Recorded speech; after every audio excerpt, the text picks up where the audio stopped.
Hello guys, this is your friend and we are back with a new fanfic. Which is what if Naruto left Konoha and formed a powerful harem with Temari and Femme Kurama, part 1. And if you enjoy this fanfic then please press the like button and subscribe to my channel for more fanfic like this and comment for next part. And now let's start the fanfic. Naruto was, for a lack of a better word, sick of everything. Everything was building up and a few thoughts had been going through his head. He found himself thinking about a very important topic, for anyone in his situation. That was loyalty, not in just the sense of his loyalty, but loyalty on a whole basis. His and theirs. He was currently sitting in his old rundown apartment that had been vandalized and desecrated on the outside so many times. He remembered how his day went, and it wasn't good. He had fulfilled his promise to her and brought back him, and what did he get from it? Ha! It was like his childhood all over again. He was brought back to being the demon, the one who was to blame. Everyone took his side, save for a few. He remembered it very clearly indeed. Flashback start. Naruto found himself staring up at the white room, watching the ceiling fan spin and spin, ignoring his thoughts about what happened at the Valley of the End. He was in the hospital. He looked down to see the mark where Sasuke's Chidori hit him. It didn't leave a scar though. He had always had that insane and ridiculous healing factor of his, so he knew he would be fine. He didn't know if he could say the same for Sasuke though. He did hit him with a Rasengan that was enhanced with the Kyuubi's chakra, so it was reasonable that he did do quite a bit of damage to the boy. However, nothing could prepare him for what would transpire on this day, and it would change him forever. With no going back whatsoever, he would have to make a choice. One that would be his hardest to date. Suddenly the door opened and in walked Shizune. She was instantly happy to see him awake. He smiled at seeing the Hokage's assistant. Naruto, how are you? She quickly asked, clearly worried. He chuckled a bit and sat up a bit more. A bit sore, but nonetheless I'm good, he said. She sighed and nodded, then she sat down. Tsunade was worried like crazy after seeing you in your previous condition. You look to be fairly recovered.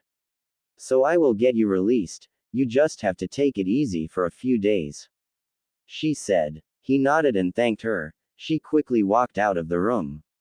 It was a few minutes later and she returned and smiled. You're free to leave the hospital. Just remember what I said, she said. He nodded and stood up out of the bed. He noticed his clothes were on the nightstand by it. So he quickly took them and walked into the nearby bathroom. A few moments later he walked out in his normal orange jumpsuit. He noticed Shizune had already left. He knew she had duties that needed to be taken care of. So he quickly walked out of the hospital, not thinking at all about what this day would bring and the consequences it would have on the world he knew.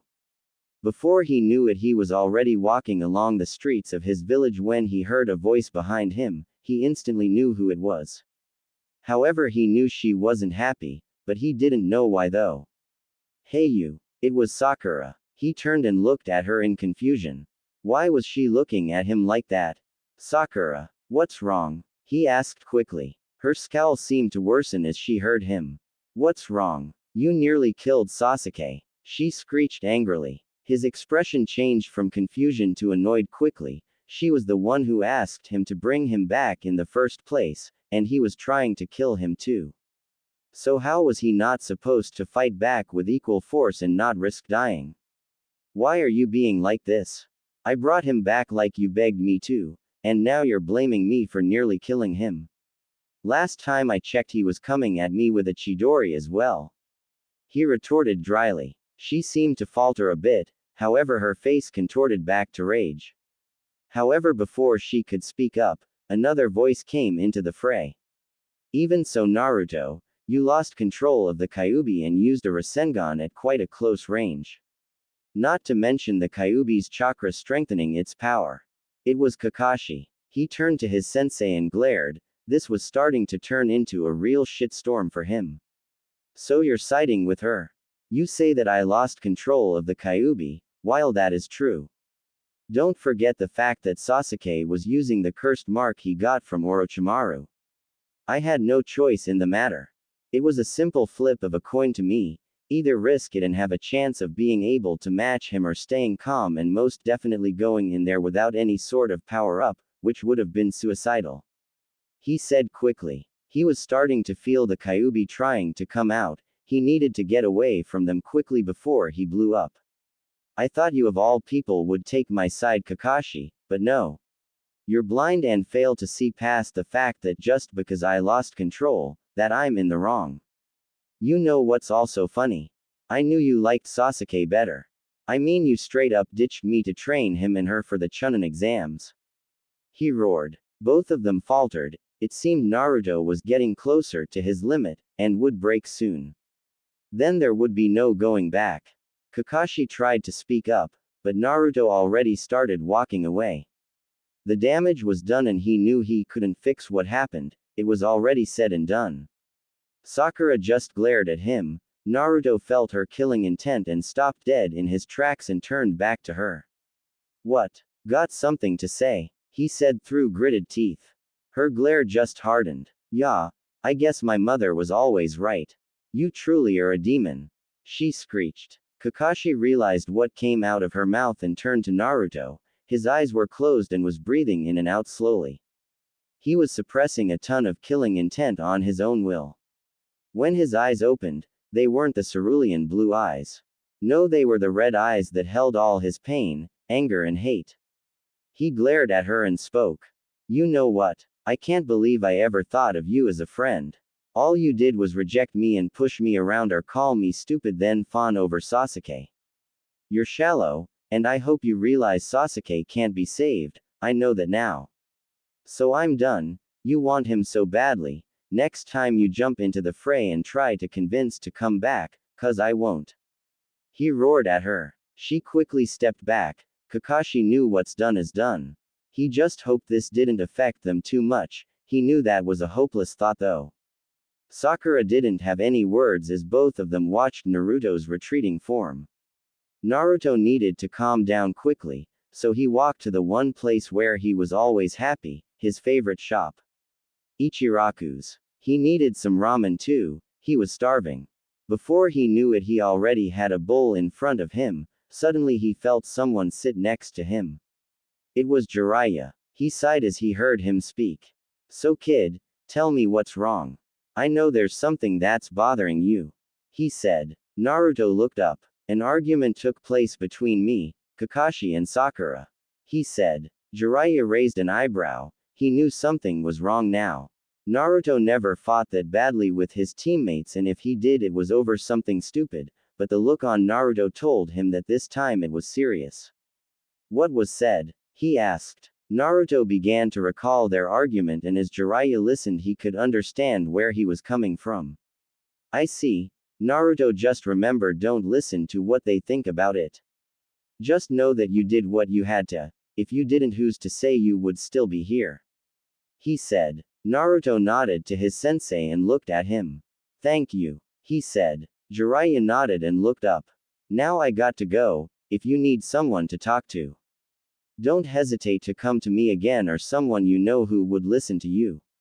He said quickly. Naruto nodded and watched as Jiraiya walked off. However, even with his comforting words, the damage was already done. Now he was slowly wondering about what to do, and he had no idea what was going to happen in the next day. It would shake him to his core and make him choose, and his life would never be the same. However, it would mean a change for the future, for a new chance at life. To really live and not be a victim. He quickly finished his food and started to walk away from the shop. As he walked in the streets, he noticed glares from the usual people. It seemed things never would change for him. He was walking for so long and he was lost in his thoughts that he didn't notice the footsteps behind him. He heard a cough behind him and turned to see Ino, Shikamaru and Choji. He growled as he saw their expressions. It seemed Sakura had already told them, most likely a exaggerated truth though. What? He asked dryly. Ino stepped forwards and spoke up. Who do you think you are? Speaking to Sakura like that? Not to mention your sensei Kakashi. She asked angrily. Shikamaru just shook his head. Choji shrugged and started to eat again. Ino flinched from Naruto's glare. Really? Who do you think you rebutting in when it isn't your business? You weren't even there. Do you know what was said at all? He shouted. They all widened their eyes. Naruto was getting angry, and fast. If you think Sakura is right, then go ahead and take her side. I already told my side and explained why I'm right, and I don't regret what I said at all. Sasuke came at me with the intent to kill. So I had no choice. He shouted. The Kyuubi started to come out again. Ino glared at him. Shikamaru was as well. That wasn't very smart thing though, you could have gone about it differently. Shikamaru added. Naruto glared at him. Shikamaru flinched as he felt the killing intent. Like I told her, I don't care what you think. I don't give two shits to what your opinion is. So butt out. He shouted. He quickly turned around and started to walk away. He heard some mutterings and curses, but ignored them and continued forwards. He shortly arrived at his apartment and slammed the door and fell on the bed, instantly falling asleep. He was done with it all. Flashback end. That was yesterday. He didn't care anymore.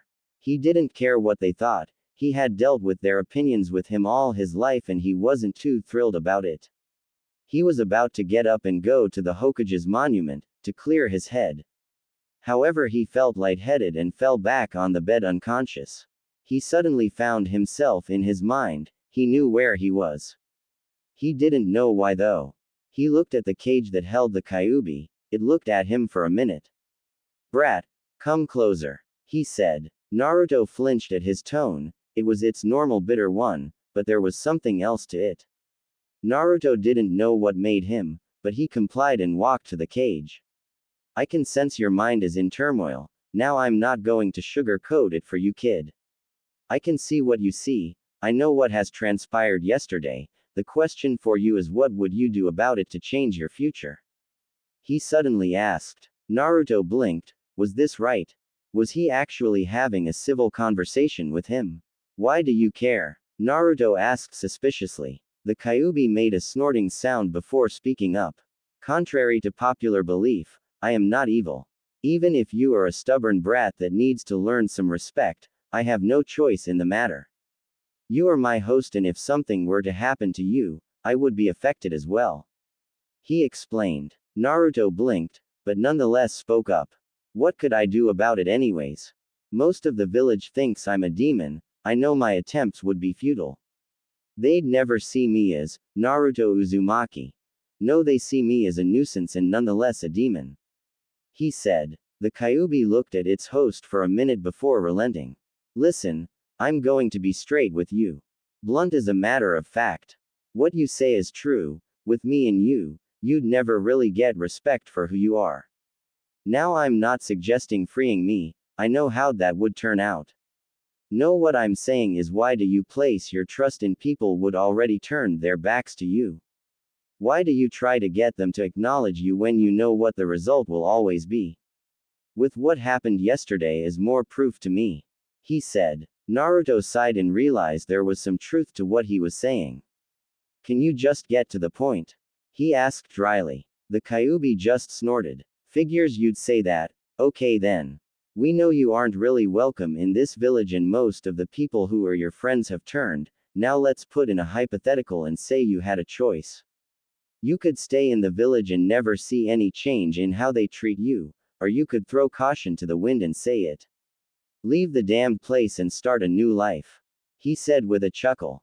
Naruto's eyes widened. Become a missing nin. Are you insane? He screeched. The Kyuubi rolled his eyes.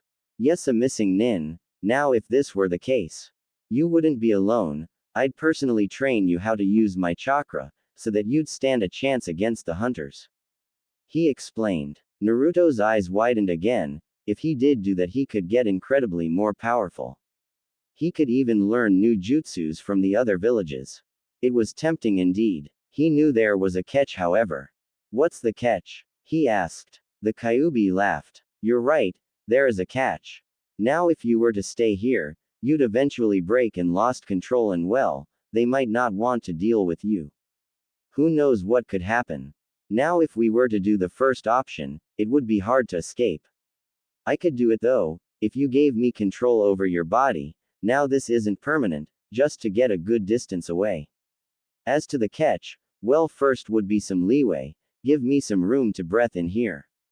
Then I would like to at least get some more time to control you. Preferably to fight, he explained. Naruto was weighing his options, he needed to know if there was any more to it. Is there anything else? He asked. A few things as well, but we can discuss those at a later date. Now there are some other things I think I should tell you. He said quickly. Naruto blinked again. What was he getting at? What is it? He asked. He heard what he assumed to be a sigh coming from the Kyuubi. Boy, it's about your parents. Why do you think they never told you your true parentage? They're hiding some very important details from you. He said. Naruto's eyes widened. It couldn't be true. Could it? He looked sharply at the Kyuubi. Explain. Was all he said. The Kyuubi chuckled a bit. That got your attention, huh? Well, it's true they are hiding something from you, and I know what it is. You see, your parents are rather famous, and powerful. Especially your father. He started. Naruto's eyes widened again and he needed to know. Who are they? He asked quickly. The Kyuubi looked at him seriously. You want to know? You need to make a choice. If you knew who they were and you stayed here, it would only cause problems. Now if you were to leave and then find out, you could benefit from the knowledge better. He said quickly. Naruto blinked and got angry suddenly. He was being bribed. The Kyuubi was bribing him. Really? He asked dryly. The Kyuubi nodded numbly. Naruto sighed and looked at him. Give me some time to think it over. He said. The Kyuubi chuckled and nodded. Before Naruto knew it, he was already waking up. He quickly got up and started to think about his conversation with the Kyuubi. He was willing to train him and give him knowledge about his parents. That is, if he followed what he said and left the village. He was tempted to do it after all, and all he needed was little push and he would. He didn't know that the push he needed was coming, and soon. Sooner than he thought. Before he knew it, the sun had set and he wasn't back in his apartment yet. He was walking towards the Hokage's monument to think. He needed to decide what he was going to do, and fast. He knew there were Anbu members watching him closely. There was no doubt in his mind. People were noticing the change in his attitude and would come to investigate it. Soon he was sitting atop the monument and was watching the night sky, and he suddenly heard footsteps behind him. He turned around to see Kakashi and a few Anbu members. Naruto, why are you up this late? Kakashi asked curiously. Naruto didn't speak. He didn't trust himself to control himself from his boiling rage. Why do you care? He spat. They noticed his tone was bitter and unforgiving. Kakashi sighed and spoke again. Tsunade wants to see you now. There's something she needs to talk to you about. He said. Naruto didn't move. He looked up before speaking. How can I trust what you say? He muttered. Everyone heard him and wondered what he was going on about. What do you mean? Kakashi asked quickly. Naruto turned around to look right at him. All my life, I've been treated like a demon by the villagers. I'm sick of it all. My loyalties are in question. Why am I even here when I'm lied to and being treated like I am? He asked aloud. Kakashi looked at him shocked. What do you mean? He asked hesitantly. He was afraid of the answer. The Kyuubi told me he knew who my parents are, so if you knew, why'd you lie about it? Naruto said aloud. Kakashi sighed and looked at him. I think it's time to go to the Hokage, Naruto. He said. He was avoiding the question. Naruto just started laughing. No, I don't think so. He muttered. Kakashi took a step back. What was he thinking? What was he going to do? What do you mean? Kakashi asked quickly. Naruto didn't speak at all. Suddenly a red chakra formed around him and two tails formed. The night air was chilling. No words were said. However, everyone that was in the area could feel the spike in chakra, and it was enormous. Currently at the scene was Kakashi. He didn't expect this at all. What have you done to Naruto? He asked seriously. The Kyuubi chuckling noise, and glared at the man. Why do you care? You'd rather train that Uchiha or that pink-haired girl rather than my host. You know it's true too. remember the Chunin exams? He said dryly. Everyone was shocked at his words, for one reason. It seemed that he actually cared for the boy. Kakashi still didn't care. Why did you take over his body? He asked angrily. The Kyuubi snorted and laughed aloud. I'm afraid you're mistaken. Naruto has given me control, not the other way around. I have his permission to take over. He dropped a bomb on them. They were shocked. What was going on? What was the Kyuubi planning to do? Before anyone could speak up, a couple more people arrived at the scene. Tsunade, Jiraiya, Asuma, and some of Naruto's friends were there. Ino was clearly shocked at seeing the chakra. Shikamaru's eyes widened as he saw it. A crowd was gathering. Sakura arrived in time with Sasuke, who still was hurt. He was wide-eyed at the sight before him. What is going on? Tsunade shouted in fury. The Kyuubi turned to the fifth Hokage and chuckled. Oh, nothing except explaining a few important details. I was waiting for a good-sized crowd to listen to what I'm about to say, and now the time is right. He said with a chuckle. Everyone felt uneasy at his words. What was about to be said? Jiraiya didn't even hesitate and shouted. What have you done with my student? He shouted. The Kyuubi looked at him boringly and replied. Your student. Please, all you taught him was how to do the Rasengan. Granted, he does think of you as his real sensei, rather than that piece of shit Kakashi. Now that everyone is here, I think it's time to clear the air a bit. Get some stuff off my host chest that needs to be said.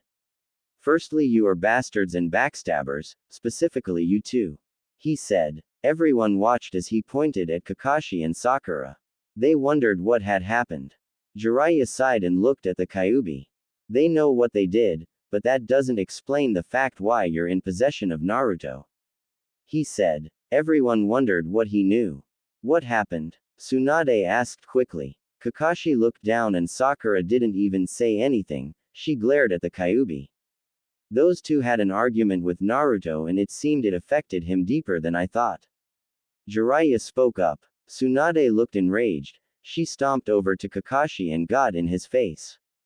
What did you say? She asked furious. Kakashi sighed and explained what went down the day before. As Tsunade heard it, she only got more angrier at him and her apprentice. She walked over to Sakura and glared at her. What right do you have to judge how he acted? If he didn't do what he did, he could have died. She shouted. Sakura glared back at Tsunade and replied back. I don't care what he thought was right. He almost killed him. She shouted stubbornly. A loud smack was heard suddenly. Everyone turned to see a red mark on Sakura's cheek. Tsunade had smacked her hard.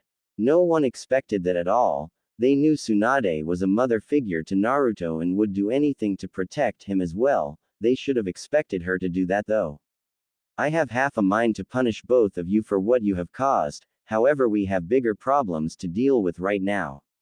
She said aloud. Everyone turned to the chuckling Kyuubi and wondered what was going on. You're right, Tsunade, we do have bigger problems to deal with. He started to say. Everyone narrowed their eyes. How did you take over? She asked quickly. He chuckled again and replied to her. Like I told Kakashi over here before, Naruto did give me permission willingly. Me and him have come to an agreement of sorts. He explained. Everyone tensed and prepared for a fight. What agreement? Kakashi asked quickly. He looked at everyone around him before speaking up. This is a day everyone will remember. On this day Naruto Uzumaki leaves the Hidden Leaf Village. He is going to crave a path throughout history starting with this day. He announced. Everyone's eyes widened. Naruto was going to become a missing nin. They all thought horrified. Everyone started to prepare their own separate jutsus to try to combat the Kyuubi and prevent him from leaving. I also should spill a bit of a secret that many of you don't know, it's about Naruto's parents. He said with a grin. Instantly Tsunade, Kakashi, Jiraiya all looked terrified and turned pale. He wouldn't, would he? They quickly thought. What do you mean secret? The Dobi was left in an orphanage. Sasuke shouted. The Kyuubi glared at him and spoke up. It seems you don't think things thoroughly, do you, boy? How do you think he came into this world? The truth about his parents started on the day this village was attacked by me, granted I was under mind control by that bastard behind the mask. You see, it was covered up in an attempt to hide his true parentage, and keep him out of harm's way, but that. I say let them know and fear his true name. He shouted. The three who knew the secret dreaded what was about to be said next. What do you mean true name? Sakura asked curiously. The Kyuubi turned to her and snarled. Little girl, all those times you called my host idiot or moron. You didn't realize his potential, due to the fact his real name. Granted, he took his mother's name and not his father's. Time to cause a bit of chaos among yourselves. His father's surname is Namikaze. He said. Silence, that's all that was heard after his statement. The people who knew that name eyes widened. The secret was out. Yes, that's right, Minato Namikaze, your very own Yondaime Hokage, is his father. He said aloud. Everyone's eyes widened now that the secret was out. The Kyuubi smirked and started to speak again. Now that is done with, Naruto wishes to let you know that you won't find him again. From this day onwards he is no longer a shinobi of the leaf. Next time you see him, he won't be so forgiving of the people who betrayed his loyalty and trust. As for the others, he holds no resent, however he can't stay here anymore. He continued. Before anyone else could speak up, Tsunade did. Stop him from leaving, she shouted. The Kyuubi smirked and cracked his joints as he felt everyone's chakra rise. This was going to be fun. Fun indeed. He quickly dodged a Chidori from Kakashi, and everyone watched as one of the tails wrapped around the arm of Kakashi and threw him backwards. They were shocked he could manipulate the chakra like that. How? Sasuke asked quickly. He wondered how something like that could happen. They did outnumber the Kyuubi by a good bit. Kid, I'm the Kyuubi no Kitsune. This power is my own, I know how to wield it with deadly precision. He snorted. Everyone tensed again. They knew now they were in for the fight of their lives. They all watched slowly as the Kyuubi started to form a familiar hand seal. It was very familiar to them indeed. Kage Bunshin no Jutsu, he said quickly. Suddenly 5 puffs of smoke appeared and clones came out. They were all clones of the Kyuubi too. Everyone felt the chakra the clones had. It was immense. The Kyuubi was truly terrifying when it wanted to be. Everyone watched as the Kyuubi smirked and started to speak. I'm afraid stopping me is impossible, it is futile. He said quickly. No one listened and they charged forwards with the intent of stopping him to their fullest abilities. Suddenly everyone froze as the Kyuubi started to charge a large amount of chakra. They watched as his tails started to turn darker as 2 more formed. He was in his 4 tails form, and it didn't look like he was going to hold back. With no words said, everyone charged once again. Kakashi quickly formed another Chidori, but it futile as it was met with a clone's Rasengan. The clone was using the vermilion version of the move, effectively making overpower the Chidori by a large margin. It was a battlefield. Ino's team were dealing with 2 clones and were hopelessly outmatched.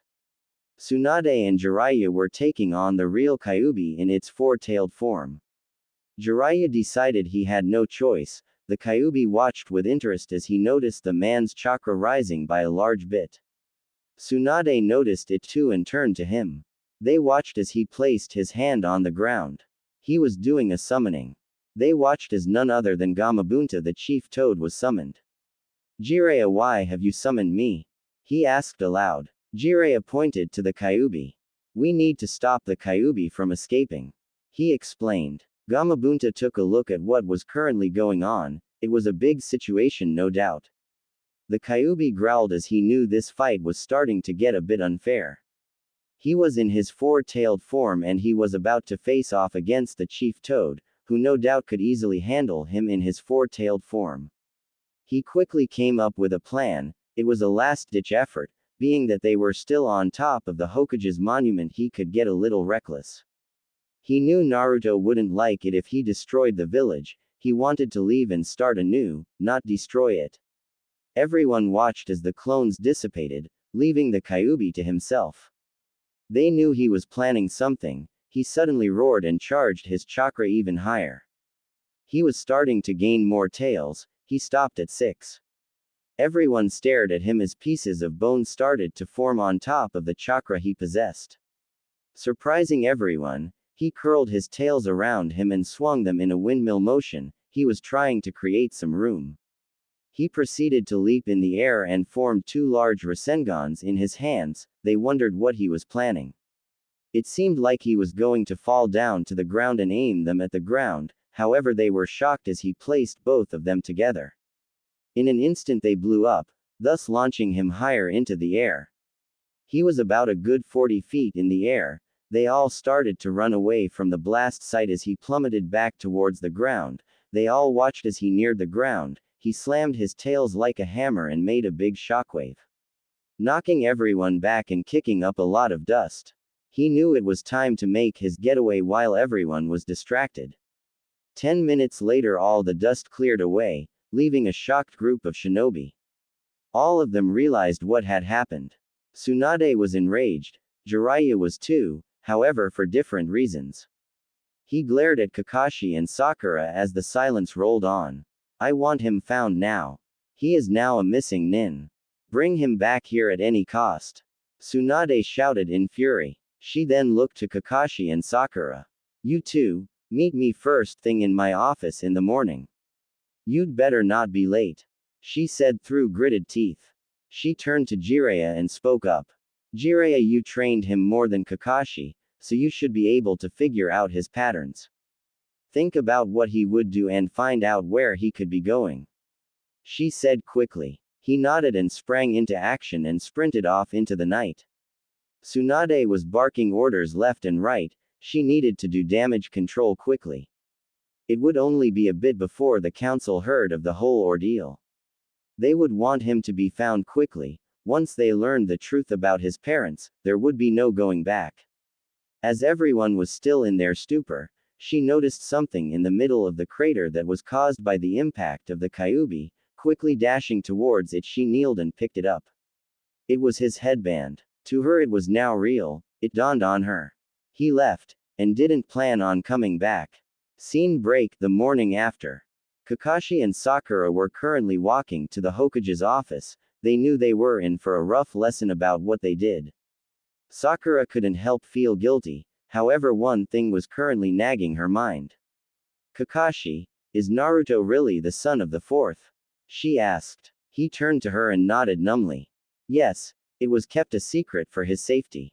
However, now that doesn't matter. It's only a matter of time before the rumor spreads and the other villages learn of the truth, he said quickly. They looked around the village to see it in a cheerful attitude. It seemed they noticed the lack of certain someone. They wondered what they would do when they heard about his father. They soon arrived at Tsunade's office and opened the door. As soon as they stepped in, they were met with glares from both Tsunade and Shizune. Shizune quickly left the room, probably to avoid letting her temper get the best of her. Tsunade sighed and spoke up. You two will listen very closely, and you will not interrupt me at all, she started. They both nodded and listened as she continued on. I have a mission for you two specifically. You're going to go to Suna and report what happened to their council on what happened. With them out of a cage, it's most likely the council is leading the village. He can't be out of the land of fire yet, so if he were to start moving again, he might go towards Suna. Report back once you have done just that, she said quickly. They both nodded and left for Suna. She watched as they left the office and she sighed and looked at the paperwork on her desk. One piece of parchment on her desk pertained to a certain individual. If she signed it, she couldn't go back. It would already be done. It was to make Naruto Uzumaki a official missing nin. Somewhere in the land of fire, in a damp cave, a certain spiky-haired blonde was starting to stir awake. A drop of water did the damage and he bolted upright, his thoughts roaring to figure out what happened. Brat, calm down already, the Kyuubi said in his head. Naruto blinked and stood up. He looked around the cave he was in. He assumed the Kyuubi put him here when he was far enough from the village. So what happened? He muttered in his head. The Kyuubi began to tell him what had happened. Naruto's eyes narrowed when he heard about it. So my father, he asked in his head. The Kyuubi sighed and knew it was time to tell him. Your father was the Yondaime Hokage, Minato Namikaze.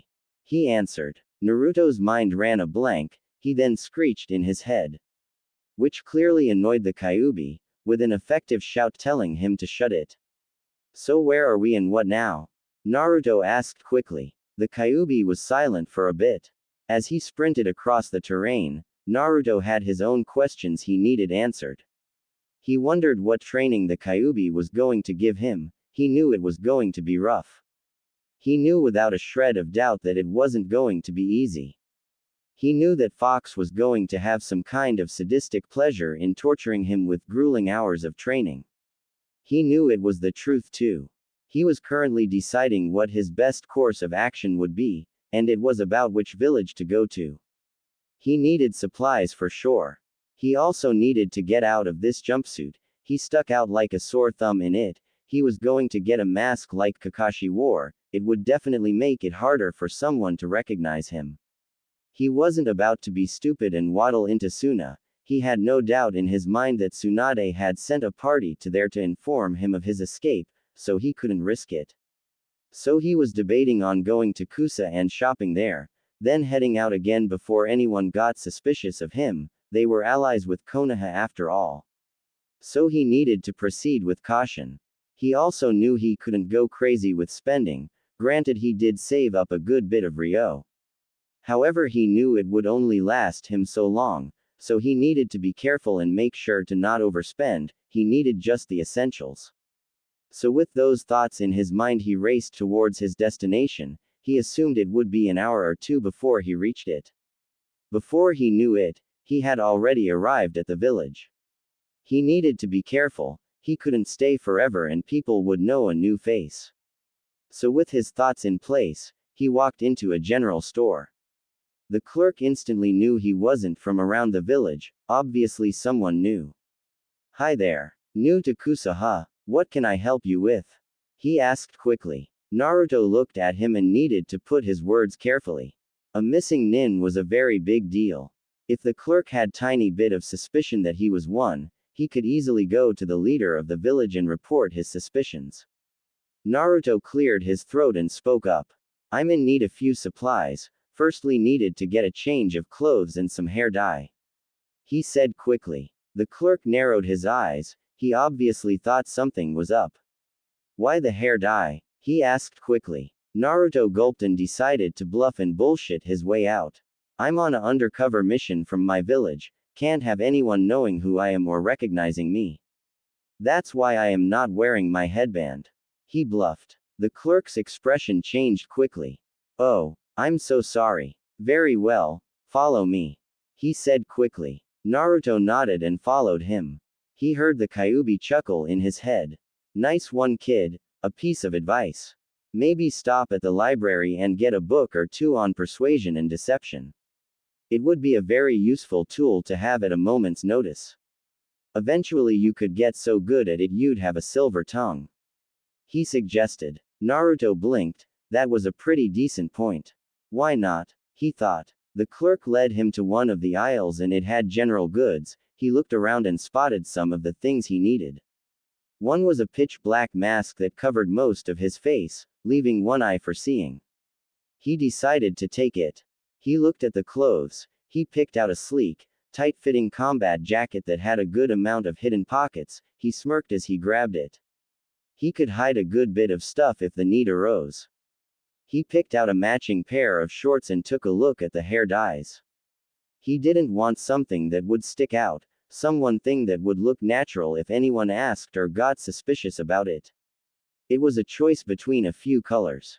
Either red, black, a tan or a tan, sandy color. He decided to go with black, since it was pretty much the opposite of his bright yellow. No one would probably expect him to have black hair. Gathering all of his stuff he proceeded back to the checkout. The clerk saw the mask and raised an eyebrow. Naruto saw this and quickly spoke up. Decided to get it on a whim, better safe than sorry.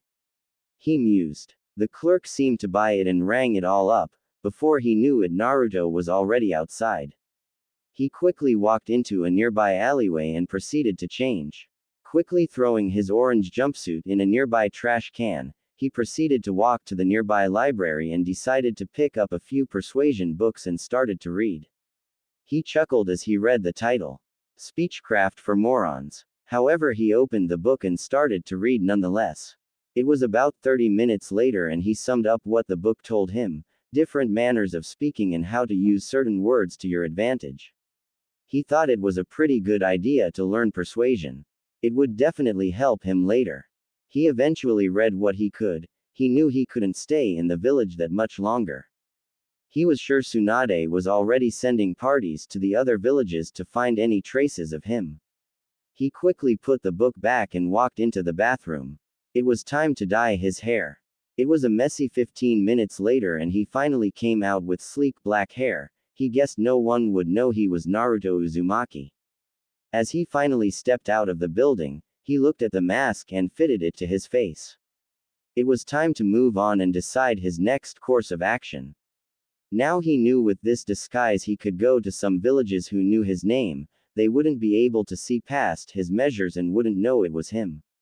Only a few people could be able to see past it. He knew if he ran into anyone from the leaf, they would be harder to fool. He still needed to focus on training too. He shuddered at what he wondered it was going to be like. So what's this training you're going to give me? Naruto asked the Kyuubi. He waited for a response from the being he held. First thing you need to learn about is your chakra. You have two types of chakra. Yours and mine, each with its own properties and affinities. He started. Naruto drew a blank.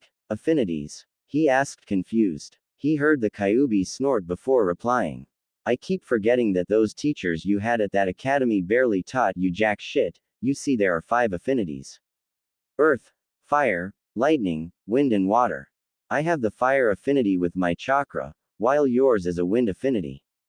He explained. Naruto's eyes widened, then he rose an eyebrow. How do you know mine is a wind affinity? He replied confused. The Kyuubi snorted again before replying. Brat, I've been with you since you were born. I can easily tell what your chakra's affinity is. Now on to the next part. Wind chakra is very deadly and precise when trained right. However, I don't know how to train in that area, so we will work with my chakra.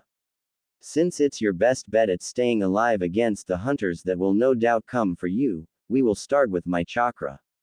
He explained. So what exactly can I use your chakra for? Naruto asked confused. He assumed the Kyuubi was rolling his eyes as he spoke. My chakra is very powerful, as you know. It has multiple applications. The most obvious is fire release. That is the easiest to learn. However, that's not what I'm going to teach you first. Chakra is very malleable and as such can be used in multiple ways. To start your training, you need to meditate so you can come inside your mind so we can proceed with the next step. He explained. Naruto nodded to himself and found a nice spot to sit down. He slowed his breathing to a steady rate and calmed down. Not a thing interrupted him as he delved deeper into the silence. Soon he found himself going deep into his subconscious and found himself standing before the Kyuubi itself. Good, now we can proceed, he stated. The Kyuubi then held his fist out and looked to the boy. Bond our chakra together. It will be easier for you to call upon mine afterwards. He explained. Naruto nodded and placed his fist against the Kyuubi. Once he did, he felt a rush of power. Suddenly his subconscious started to fall apart as woke up. He looked at his hands to see no real difference. Now it's time for you to call upon my chakra. To do so, reach deep down and pull it from the depths. Search for an intense source. You'll know when you find it. He explained. Naruto hummed and focused. He felt a roaring sensation of pure flames. He pulled it forwards and it started to ignite like gasoline was poured on it. Suddenly chakra flowed like it endless. He looked at his body, covered in the red chakra. It was like the time when he faced Neji, except it seemed more controlled and tamed. Like he could use it freely. He chuckled as he knew he could now. Now before you go crazy and test it out like no tomorrow, you need to know this chakra is like a beacon in the night. Any sensor will be able to pick up the massive spike in energy. It's my chakra after all. You need to hurry and do some quick tests and then get rid of the chakra and get the away from the area. Anyone nearby will, he explained. Naruto nodded to himself, he knew what it meant. He should only use it when it was absolutely necessary. He was going to train a bit with it though, so he did get a good grip on it, at least he would know how to use it right when the time came. Okay, now with my chakra, you can use a very special property it can utilize. It's called Fox Fire. As a kitsune, my chakra allows for it use. Fox Fire is very powerful, it doesn't need any hand signs to use either, so it's versatile. To use it, imagine the chakra igniting and its temperature increasing. If you do it right, you will summon the Fox Fire.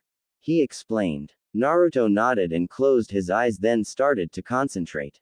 He started to feel his hands get hot, he concentrated even more on that sensation and it felt like they were burning. He opened his eyes to see them covered in golden flames, he could tell they were very powerful. Doing an experiment, he wondered how they could be manipulated, he quickly noticed it was tougher than he thought. He was about to make the flames swirl around him like a cloak, however that was really all he could do. He needed more practice. That is good enough for now, as you must have noticed the fire is very difficult to manipulate. Once you get the hang of it, you'll be able to do quite a bit with it. The Kyuubi said quickly. Naruto nodded and let his chakra fade. Once it did, he took a look around. No one was around, so he knew it was okay to start to move again. He needed to think of his next course of action. He was thinking of making a pit stop to Suna and Rakan to see what was going on there, and if anyone knew his whereabouts. He needed to have some kind of information on what was going on in Konoha, so Suna it was. If you're going there, make sure to stay under the radar. I have a feeling we're gonna hit an obstacle soon. The Kyuubi said. Naruto hummed to himself and nodded to the Kyuubi's advice. He began again towards his next destination. He knew Suna was about another 5 hours from where he was, he wasn't in a hurry though. So with that in his mind, he set off at a nice pace. Scene break, with Kakashi and Sakura. The two of them stood at the gates of Konoha, ready to depart to Suna. Kakashi looked to Sakura and spoke up. You ready? He asked. She nodded and both of them started. Kakashi knew this trip was going to take most of the day to make it, he wasn't in a hurry either. However, he didn't know something would cause him to rush. It was about 3 hours later and they weren't even out of the land of fire yet. It was until they felt a massive chakra spike. Kakashi and Sakura looked at each other quickly. Was that Naruto? Sakura asked quickly. Kakashi hummed and replied. Most likely. Who else do we know that has that kind of chakra? I'd say that was him starting to use the Kyuubi's chakra more. He mused. Sakura's eyes widened. She looked to where the source was coming. Anyone in the area could feel the massive chakra he was using. Let's hurry, Kakashi said quickly. Sakura nodded and they both sprinted towards where they felt the chakra. It was about 15 minutes later and they arrived at a clearing, however it was deserted. It was obvious that someone had recently been there though. We just missed him, Kakashi cursed. Sakura looked around to see anything to point his direction he was going. Any ideas where he could be going? She asked. Kakashi sighed and walked to a spot where it was barren. It was obvious the chakra made the impression in the ground. He was looking for any tracks or signs that would have been left. He looked up to the sky to see there was a good bit of daylight left.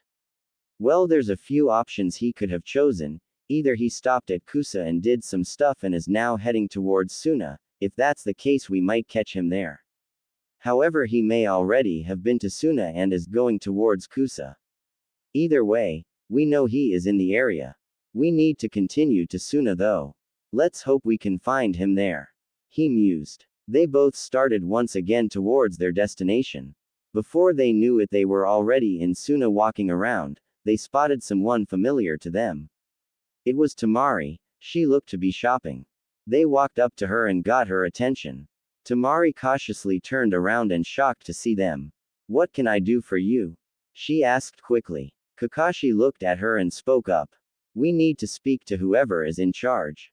He said. Temari raised an eyebrow. What is wrong? She asked quickly. Sakura looked down while Kakashi replied. Naruto Uzumaki had become a missing nin. He said. Temari was surprised. The little hyperactive kid had ran away. She knew something was off, there was something they were hiding. What caused the runt to run away? She asked confused. She knew something had happened. Kakashi knew he couldn't spill the secret of him being the Nine-Tails Jinchuriki, it would only cause chaos among them. A long list of things that needed to be fixed, now we believe he isn't going to give anyone a chance. We think he may be coming to Suna. He said quickly. Temari sighed and spoke up. Okay, I'll take you to the council. Since our Kazekage died from Orochimaru, a new one hasn't been appointed.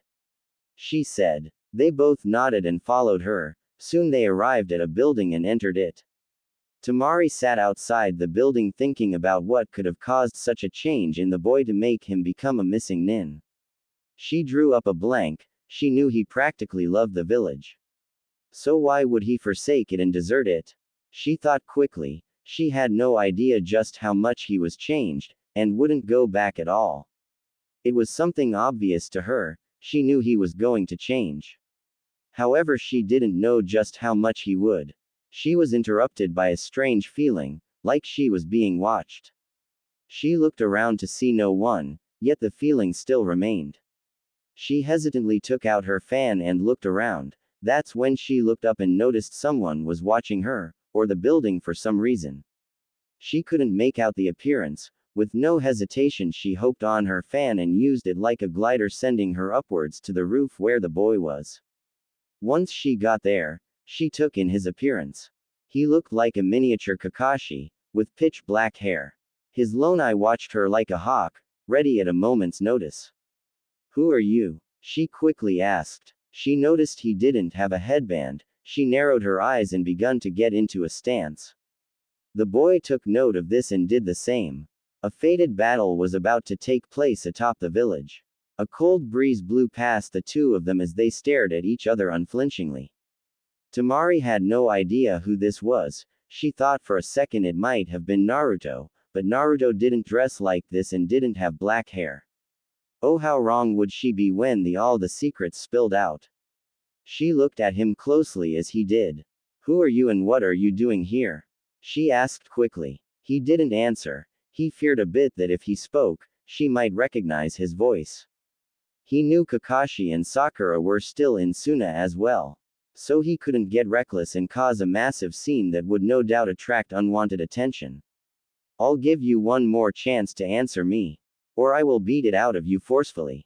She shouted angrily. She didn't like the look he was giving her. It was observant like a hawk watching its prey, but at the same time it was bored and lazy, like he thought she wasn't worth it or that he didn't have the time of the day for this. You're Temari, brother to Gaara and Kankuro. You should leave while you still can. Naruto said in a deep voice.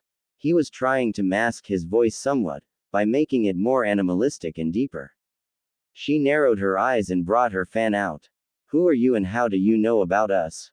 She demanded angrily. Naruto sighed and realized he had no choice. It was hopeless to try to avoid this situation.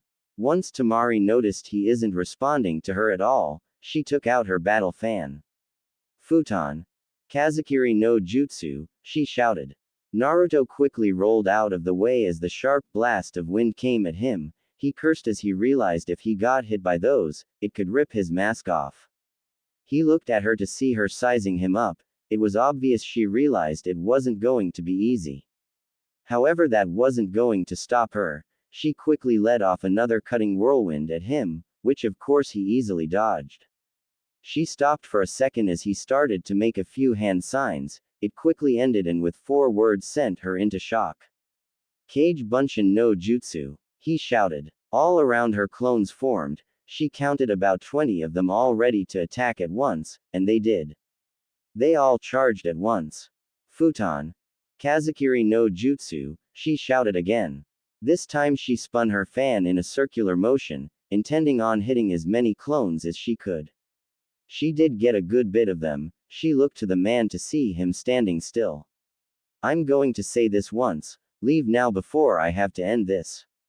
He said quickly. She scoffed at him. He lowered his head for a split second. She wondered what he was going to do. She watched as he formed a Rasengan. She looked shocked. She knew this technique and the destructive power it held. Naruto sighed and looked at her one last time and charged. In a split-second decision she rolled out of the way, but she let go of her fan. Her eyes widened as she saw the Rasengan hit the ground near her. She didn't even know what happened, but she was sent flying. Naruto cursed as he realized what he did. He knocked her off the roof of the building, and without her fan she would surely fall to her death. He knew he could save her, but it would come at a price. That price was revealing who he was. The Kyuubi seemed to read his thoughts and spoke in his mind. Just know if you do this, there's no going back, he said quickly. Naruto knew that already. He sighed and knew what he had to do. Just do it already, he shouted back to the fox. He heard a chuckle and it was like a snap, and Naruto felt the immense amount of chakra come to him. With an explosion of the demonic chakra his appearance changed. Two tails formed as his features turned animalistic. The mask was already starting to fall off from the wind blasts he was facing earlier. Now with his transformation it did the final part and it fell on the ground, leaving him exposed. You better hurry, that girl is falling to her death. The Kyuubi mocked in his head. Naruto just growled and got on all fours and ran as fast as he could and leapt off the building. Temari looked up just in time to see something coming at her. Her eyes widened with fear as she took in the boy's appearance. Before she knew it, she was grabbed by him and hoisted on his shoulders in midair. Hold on tight, he said through gritted teeth. Naruto was losing control and fast. He didn't have any training with his transformations, so he knew it would only be a matter of time before he lost himself. Temari shut up and watched in awe as he scaled the building with his claws. Before they knew it they were on a roof across Suna. Naruto dropped her quickly as he felt someone coming. He heard someone land and turned around to see none other than Kakashi and Sakura. Naruto, Sakura muttered sadly. Temari heard that and her eyes widened instantly. That's Naruto, she screeched aloud. She looked at the boy who was pouncing on all fours, ready to attack at any notice. I see you don't know about me that much, Naruto muttered through gritted teeth. Kakashi and Sakura were surprised to see him able to speak. They wondered if he had control. Are you in control? Kakashi asked cautiously. Naruto just glared at him and growled. For a little bit, yes. I haven't had much practice with the Kyuubi for my transformations. That doesn't matter, however. I'm not returning to that shithole of a village, he roared. Here's a little help, brat. Your transformation gets stronger with rage, while your level of control decreases as you gain more tails. To successfully remain in control of yourself, keep your mind calm and focused. He heard the Kyuubi in his head. Temari's eyes widened when she heard the word Kyuubi. He was a Jinchuriki. She quickly thought stupefied. It hit her like a train. The Kyuubi was the most powerful of the tailed beasts, with it having 9. You're the Jinchuriki for the 9 tails, she exclaimed. Kakashi and Sakura sighed and looked at the still pouncing form of Naruto. Naruto, you must come back to the village, they need you, Sakura said aloud. Naruto just glared at her and roared. You shut your mouth. Do you have any idea what it's like to be treated like a demon all your life?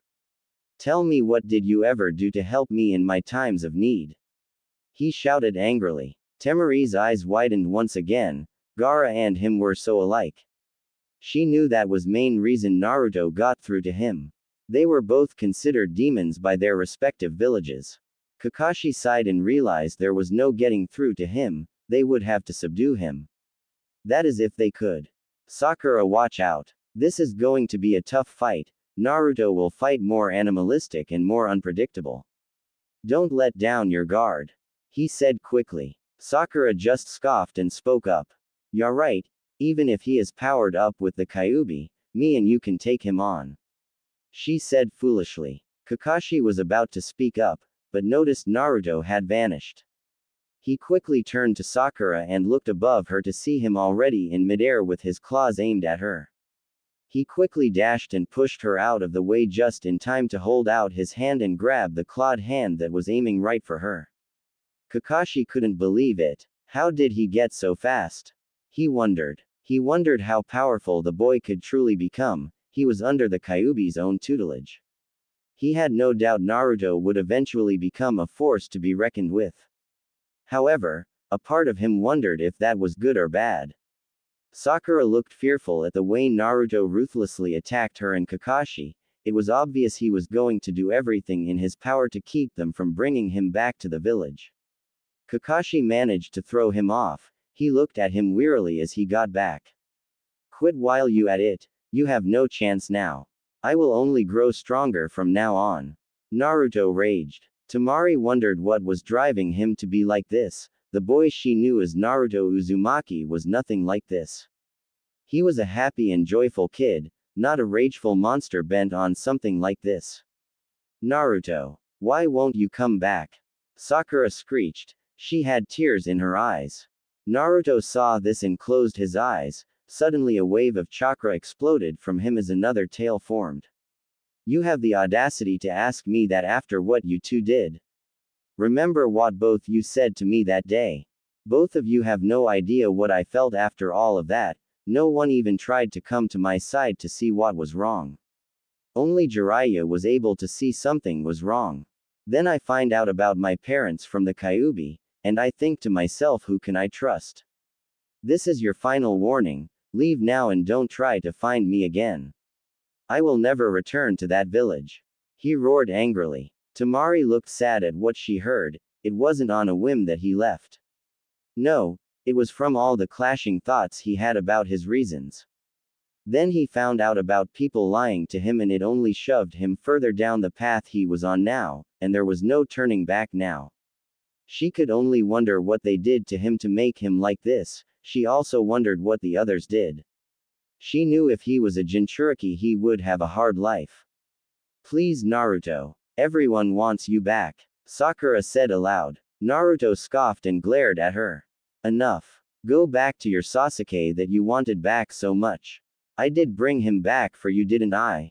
Then you turn your backs on me and say I almost killed him. Please bitch. He used that cursed mark with a Chidori. It's time to end this. He said quickly. Both of them tensed as he started to form a familiar hand sign. Kage Bunshin no Jutsu. He roared. 3 clones appeared around him, each ready to strike at any second. Temari knew this fight was starting to get out of hand. She didn't have her battle fan either. So she was useless in stopping him. Raiden. Raiju Suiga. Kakashi shouted. Naruto watched as the lightning beast came charging at him with ferocious speeds. He only had one choice. He quickly formed a Rasengan in his hand and ran forwards. Everyone watched as the demonic red chakra rolled off the Rasengan like nothing.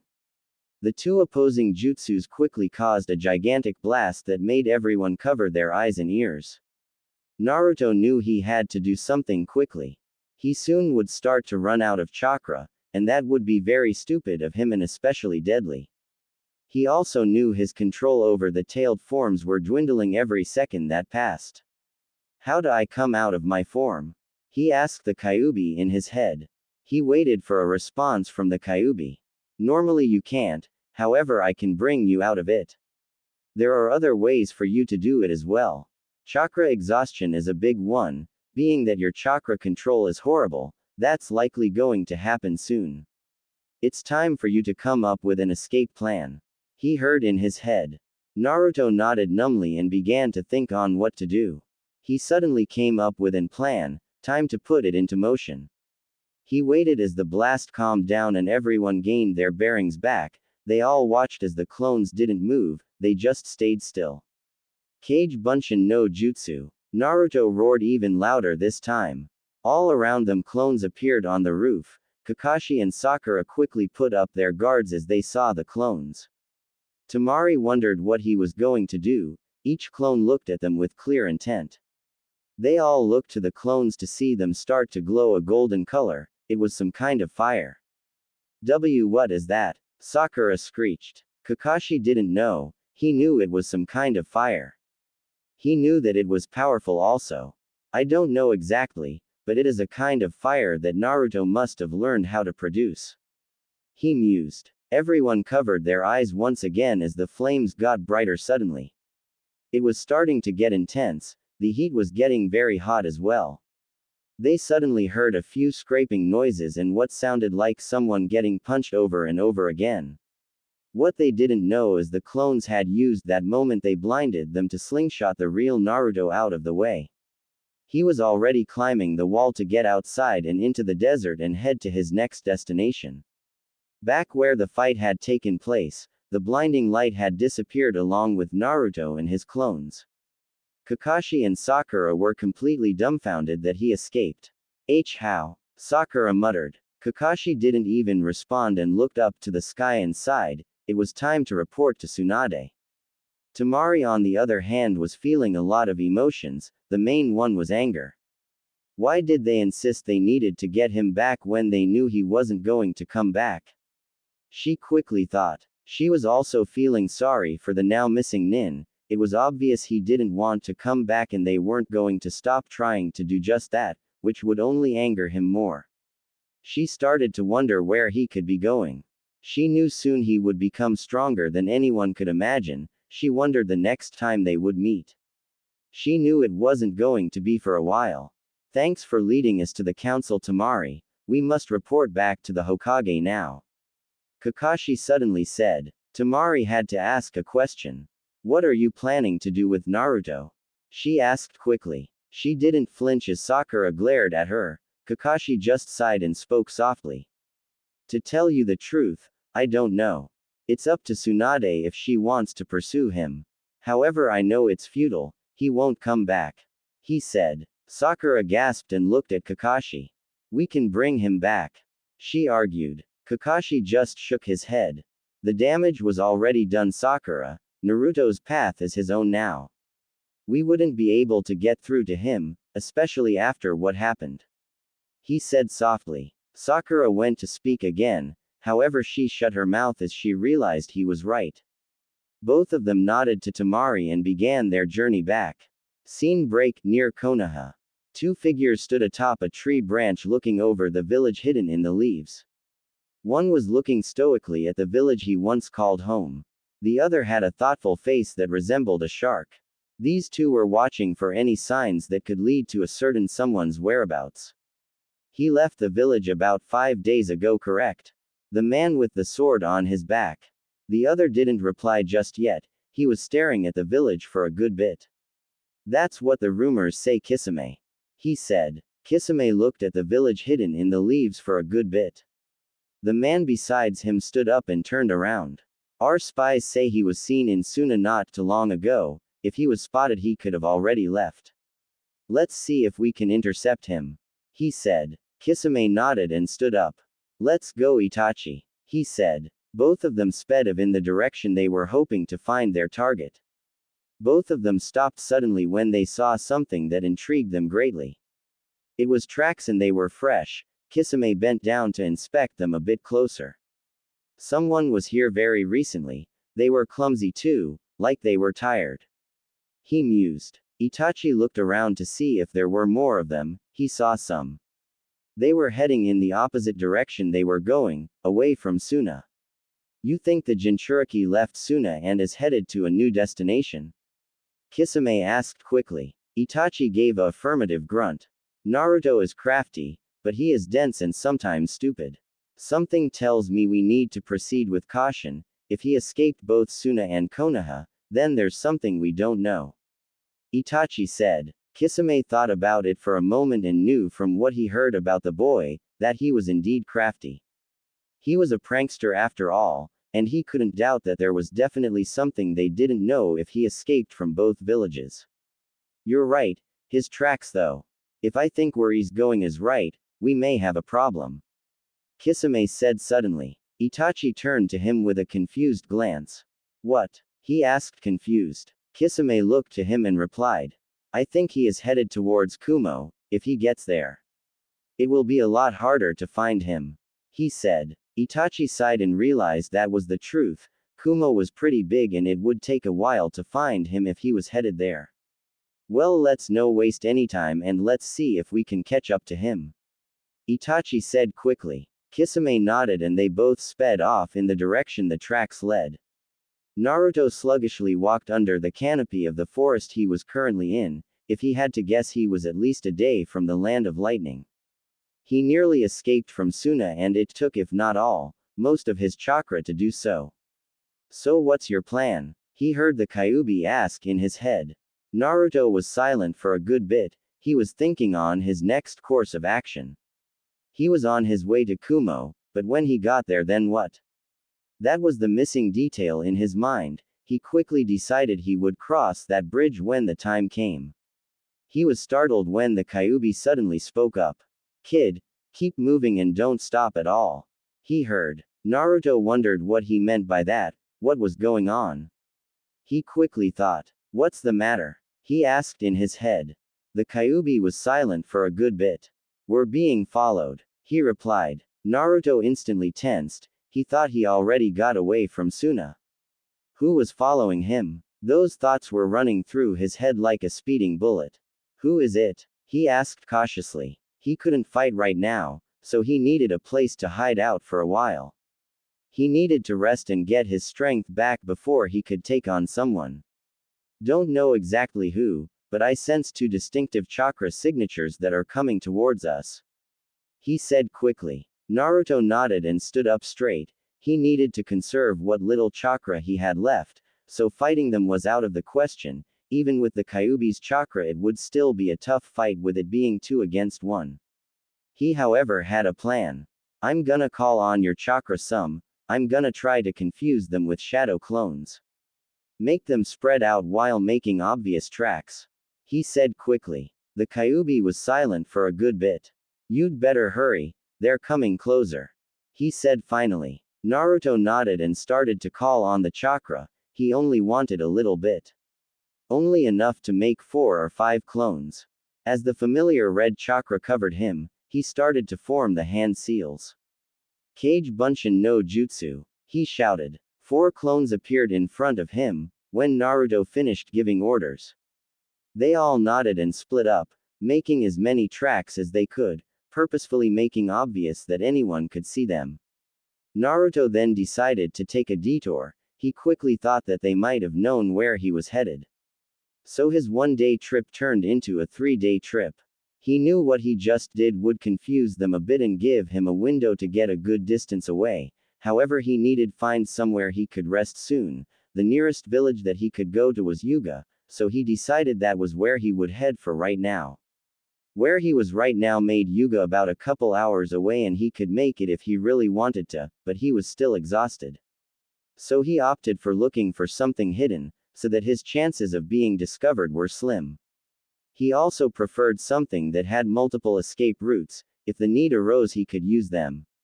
After about 10 minutes of searching, he found a spot that was covered by dense trees and a cave that had an overhang. He didn't know how far the cave went and what was in it. He didn't want to go exploring either. Settling down by an enclosed area by the cave, he began to make a small fire pit. He wasn't going to light it yet. He needed food, so that meant only one thing. He was going to have to hunt for it. That was one thing he never had to do, so this was going to be a trial and error type thing for him. However, he wasn't going to fail. Use your chakra to enhance your senses. Use your senses to find an animal and kill it to get food. He heard suddenly. Naruto blinked quickly after hearing that. Huh, he muttered confused. He assumed the Kyuubi was rolling his eyes. Consider this your next lesson. Chakra is very malleable, as I've told you before. As such, it can be used in quite a different number of ways. Chakra can be used in a single place to strengthen that area. As such, it can be used in a multiple of ways. That boy with the dog used his chakra to enhance his smell during the fight with you. You can do the same if you learn how to. The Kyuubi explained. Naruto listened as the Kyuubi continued on. There are also different types of chakra. One could very well solve this problem you're having. It's called senjutsu. It is the natural energy that you mix with your own chakra. People who utilize this chakra are called sages, and they enter a mode called sage mode. He continued. Naruto blinked and spoke up. How do I use senjutsu? He asked. The Kyuubi chuckled before replying. To learn how to use senjutsu requires three things. One is sensing the natural energy, then you must let it gather around you by meditation. Then finally you must learn to mix it with your own chakra. He explained. Naruto knew there was something else that he wasn't telling him. What's the catch? He asked quickly. The Kyuubi chuckled and replied. There is a catch. You see, those toads have a special oil on their mountain that makes it easier to learn how to use the natural energy for sage mode, since we don't have that luxury. It will be twice as hard to learn it, it's not going to happen overnight. He explained. Naruto sighed as he heard the Kyuubi. He knew it was going to take a while to learn to use senjutsu, so he needed to figure out a time when he could start to meditate and learn it. After all, he was being chased and was currently a missing nin, so senjutsu would have to wait. Is there anything I can do to help find an animal to kill it, so I can get food? He asked quickly. The Kyuubi was silent for a while. You could use the first step of senjutsu to search for the natural energy that an animal would have, a life force to be exact. He explained. Naruto just sighed and found a quiet place and sat down. It was obvious to him that was all the help he was going to get from the fox this time. He sat there for about 30 minutes and started to feel something. It was like a raindrop falling on a pond and causing a ripple with the feeling spread out to him. He had a feeling that this was the natural energies that the Kyuubi was talking about. He noticed several different things around him, like dots on a map. He thought it was like a radar. He noticed one point near him was still and not moving at all. He opened his eyes and hopped on a tree limb and crept closer to where he found the source. As he neared it, he found a clearing with a deer curled up by a bush. He now understood how senjutsu worked. He still wasn't ready to actually use it with his chakra and use sage mode, but he had no doubt he would eventually learn it. He wasn't going to fail at that. He knew what he was about to do was something he'd never thought he would do, but it was that or starving. With no choice, he took out a shuriken and hurled it with precision at the sleeping deer. 5 minutes later, he was dragging the carcass to his campsite. I'm surprised you were able to sense the natural energy that quickly. Usually it takes a lot longer. The Kyuubi said suddenly. Naruto chuckled and began to set up a fire to cook the meat. He knew most of it was going to be wasted, so he only was making a fire for a few pieces. Once the fire was lit and some meat was being cooked, he sat back and began to think more on what his plans were. He remembered from what he read about his father that he and the Raikage fought quite a bit in the Third Shinobi War, and from the stories he heard from Gigi that they had respect for each other. So he was thinking about asking the Raikage to help him out. He wondered what would come of it though. Worst case scenario, he would let the Kyuubi take over. With those thoughts in his head, he began to eat his meal and started to doze off. Scene break, with Itachi and Kisame. Both of them were severely annoyed by the little runt's stunt. They had been fooled. Damn that kid, Kisame muttered, annoyed. Itachi just looked around for anything that could lead them in the right direction, but there was nothing. This only proves my point that he is more unpredictable and clever than before. We should have seen this coming. He most likely used shadow clones as in diversion so that we would follow tracks that weren't by the real one. Itachi said quickly. Kisame nodded, but his eyes were a different story. He wanted to gut the little runt for making fools out of them. What now? He asked his partner. Itachi looked at Kisame before replying. If he is headed to Kumo like we think, then he is delayed a bit. With his diversion, he most likely had to find a place to hide out, so I doubt he has made it that far.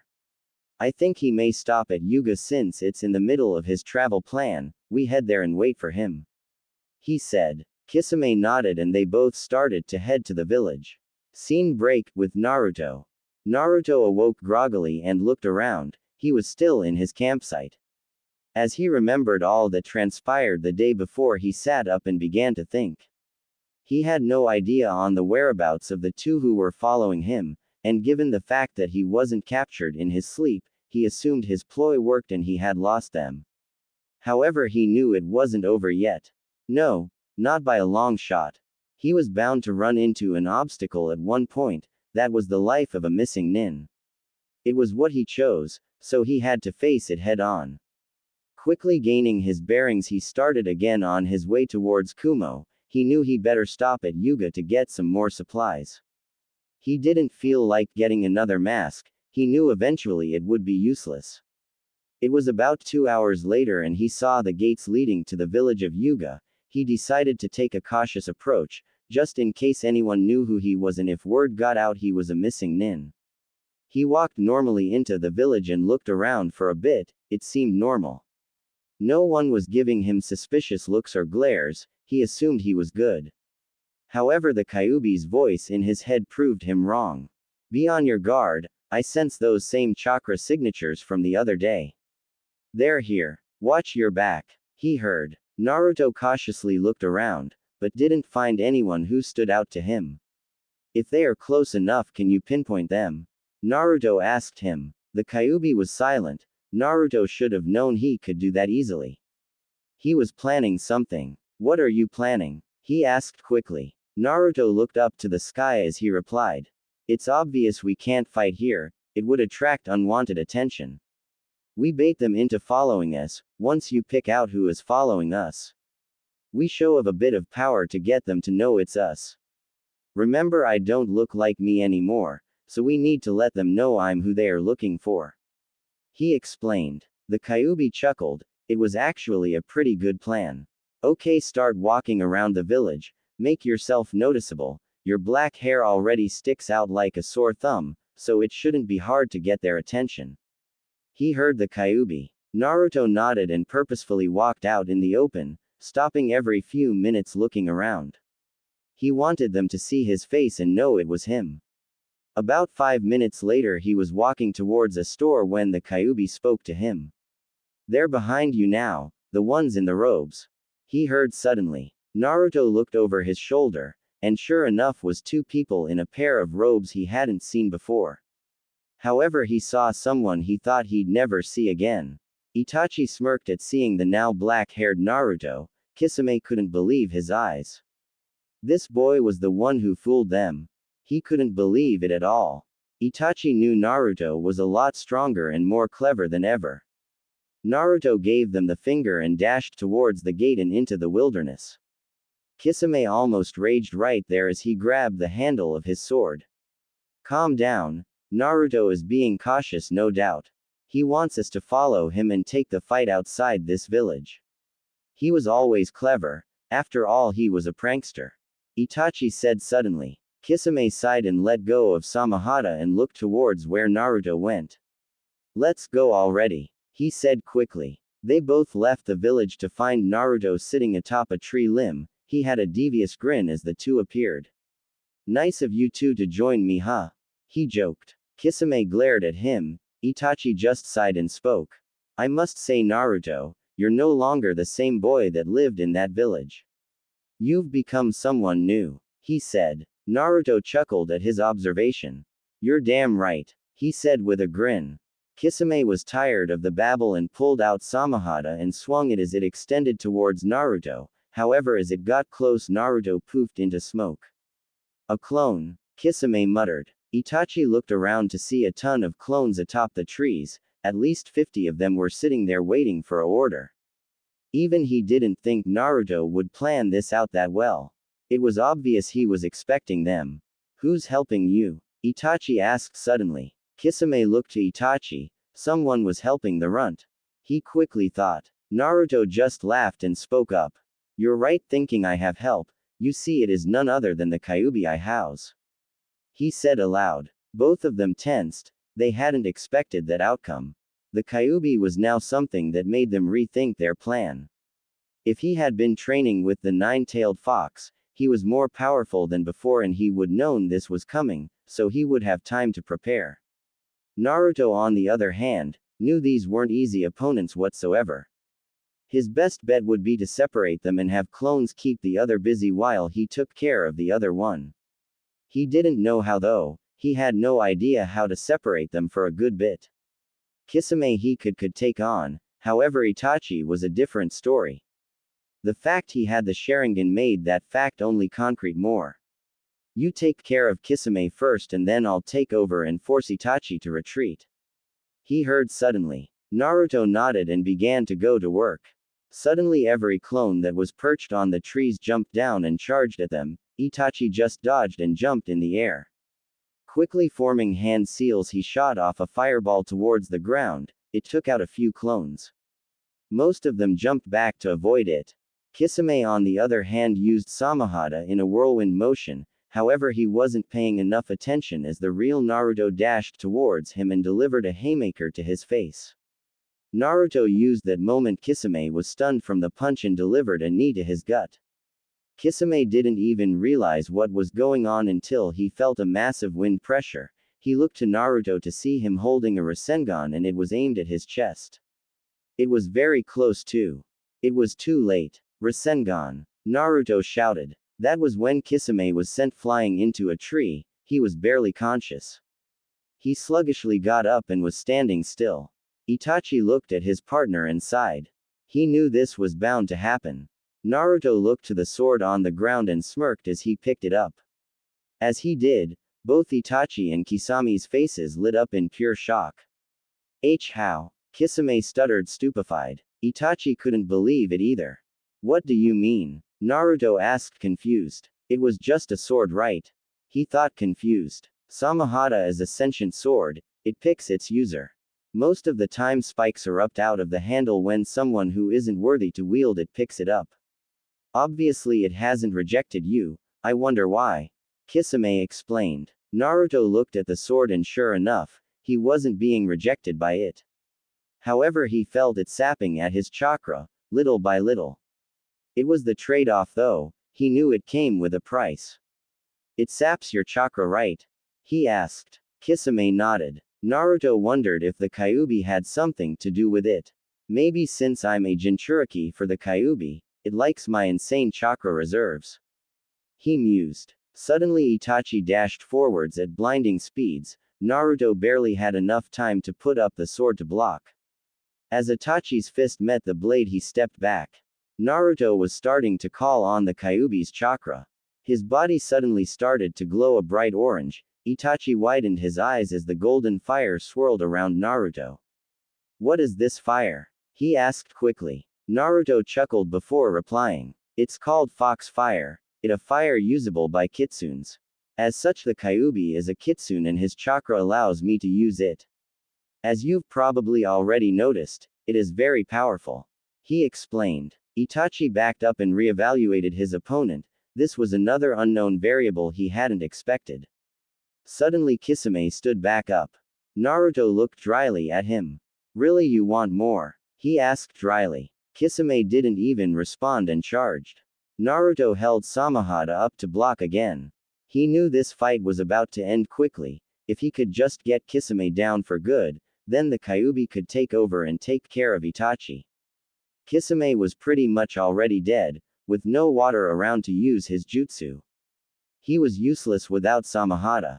With a swift motion, Naruto swung the sword and it extended towards Kisame, piercing right through his chest. Ironic, isn't it? Killed by the very sword I wielded. He muttered as he fell on the ground. Itachi sighed and looked at Naruto. It's time to finish this. He said. Naruto didn't say anything. Itachi suddenly put his guard up when he felt the rise in chakra. You're damn right, I'm gonna finish this. The Kyuubi said. Itachi backed up. This wasn't Naruto he was dealing with anymore. Who are you? He asked. The Kyuubi just chuckled and charged his chakra as three tails formed. I think you know Itachi Uchiha. He spat out the last name. Itachi's eyes narrowed, then he closed them. When he opened them, it wasn't the normal Sharingan, they were the Mangekyo Sharingan. Ah, those accursed eyes you Uchiha are famous for. Unfortunately, they won't help you this time. The Kyuubi chuckled. Itachi narrowed his eyes as the Kyuubi formed a hand seal. Kage Bunshin no Jutsu, he shouted. Itachi quickly looked around to see a ton of clones all in Kyuubi form and ready to attack. It was getting out of hand. Suddenly all of them charged at him. He was only able to dodge a few as more kept coming. He was suddenly elbowed in the gut and kicked backwards. Amaterasu. Itachi muttered. He waved his hand and the black fire came towards the clones, hitting a few of them. They disappeared. However, he wasn't paying attention and got hit by a foxfire-covered fist. Itachi quickly realized this situation was getting out of hand. He needed to retreat. The Kyuubi was an opponent he didn't want to take on alone. Seeing no choice, he vanished in a poof of smoke. Shunshin ha! The Kyuubi chuckled. He then sat down and focused himself and came out of the tailed forms. With Naruto back in control, it was time again to start moving towards the destination. Naruto looked up to the sky as Itachi fled the scene. He knew he had an easy fight with Kisame. It was a matter of him already planning it out and having everything fall into place. He knew he wouldn't get that luxury again. They would know if he was trying to trick him. So off to Konoha. He heard the Kyuubi. Naruto blinked and wondered where this was going. What's your plan? The Kyuubi asked suddenly. Naruto sighed and realized the Kyuubi was right. He couldn't just walk into Kumo and speak to the Raikage without some sort of plan. That would be utterly foolish for him to do. The meeting would most likely cause quite a stir within the Raikage and he would no doubt want to recruit him. Naruto didn't want that though. No, he wasn't planning on joining another village just for it to end up like the last one. He would have to play his cards right, and if went well and he got what he wanted, he would have no problem helping out the Raikage when he needed it. He was thinking of becoming something like a freelance mercenary, that would give him the chance to continue to explore and gain more skills as well. In addition to having influence with different cages. When we meet with him, he wouldn't really believe me that I'm Minato's son. So we need to convince him somehow, or you do. He started. The Kyuubi snorted and spoke up. No doubt, you don't really look like the fourth with that hair color. I assume you want me to take over and talk to him when you mention your father. The Kyuubi replied. Naruto nodded and began to think again. We also can't let him blindside us, he will have an ulterior motive no doubt. Everyone has something they want out of it. We need to keep the details in our favor, so we aren't being purposefully used. He continued. The Kyuubi laughed loudly after hearing Naruto. Damn kid, I'd never thought I'd see the day when you actually used your brain. He joked. Naruto just shook his head while chuckling. It was time to get serious after all. He needed to be cautious. What exactly are you hoping to get out of this meeting? The Kyuubi asked suddenly. Naruto blinked. He hadn't really thought of that one. He sighed and sat down. Time to start going over what was essential and what could wait. Firstly, we need Kumo to be a refuge of some sorts, preferably under the radar so no one gets wind of where I might be hiding out, if the need arises. Secondly, some training in Kenjutsu would be nice. Overall training would help too. He started. The Kyuubi was silent for a bit. Personally, in my opinion, you should have left that sword there. However, with right training it will become a very useful weapon. He said. Naruto just shook his head and stood up. He was going to stop by Yuga again to get supplies then head straight for Kumo. He needed to be careful though. He was sure that Tsunade would be sending teams out to bring him back, and if they were to find him it wouldn't be an easy fight. Hell no, it wouldn't. It was time for him to start building up on his skills a bit more. He might have to stop by a library again in Kumo, that is if he made it there first without interruptions. With those thoughts in his mind he headed off once again. Scene break. Konoha. Tsunade was having quite a day. She had just heard Kakashi's report about the encounter with Naruto in Suna.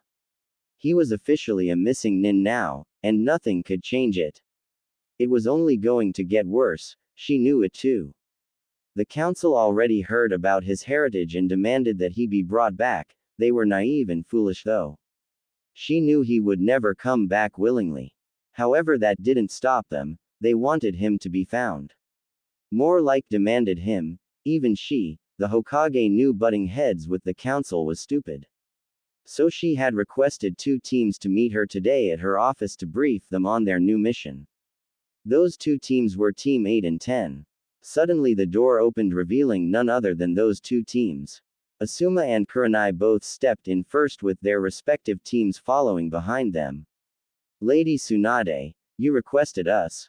Asuma asked curiously. Tsunade nodded and looked at everyone. I'm sure you know of Naruto Uzumaki's status as of late. She asked rhetorically. All of them nodded numbly. It was a very delicate subject nonetheless.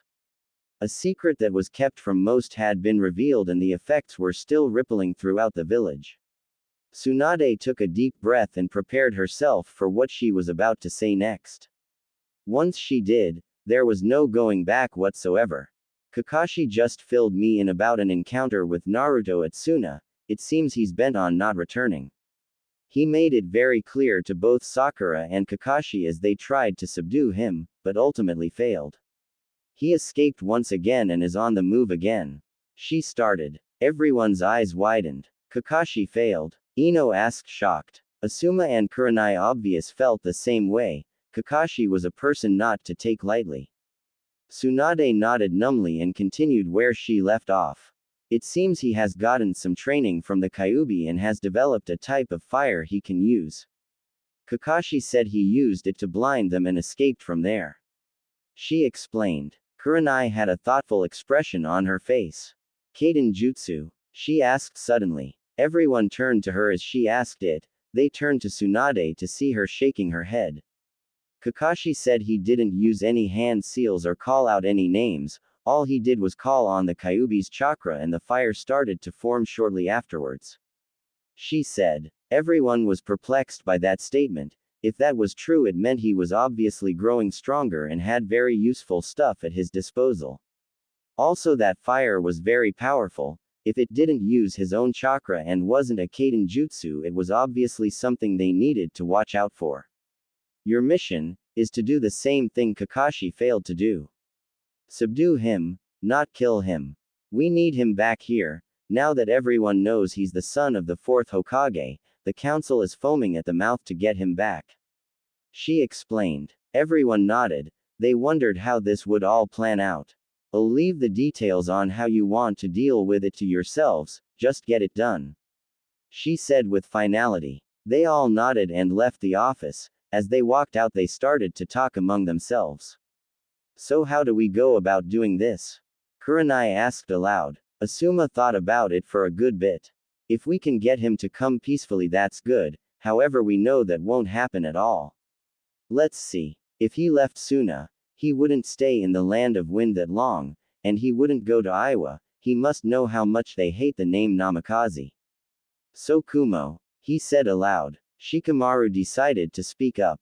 Most likely, he knows he couldn't linger around Suna.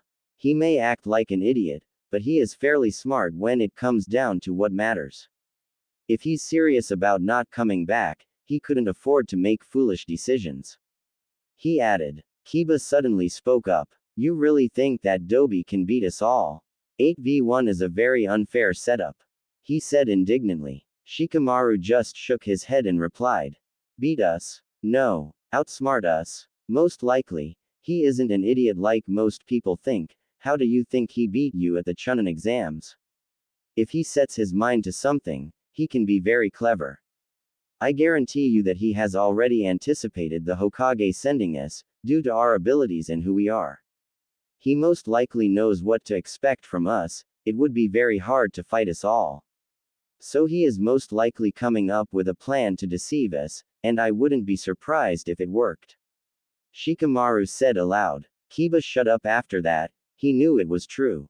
There was more to Naruto than what everyone saw. They didn't look past the goofy surface to see what was underneath. We're also about 3 to 4 days away from Kumo, not counting setting up camp every night. That only adds more to his advantage. Shikamaru added. Asuma looked up to the sky as he spoke. Shikamaru is right, this won't be a run-of-the-mill mission. Combined with the tutelage of the Kyuubi, Naruto is even more dangerous and unpredictable.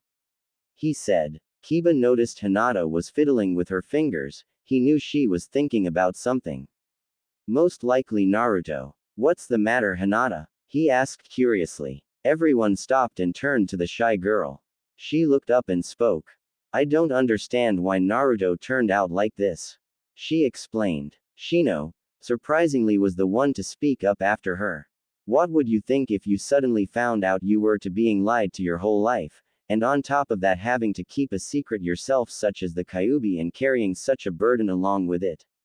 No wonder he finally snapped from it all. He said quickly. Everyone turned to him as he spoke. They were shocked he would come up with that answer. However, they knew it was the truth. Kurenai turned to Kiba to ask him a question. Kiba, you should be able to track Naruto by his scent. She asked. Everyone turned to him, waiting for his answer. He thought about it for a good bit. It was possible. It's possible. His scent may have changed, depending on what he does to keep himself from not being recognized.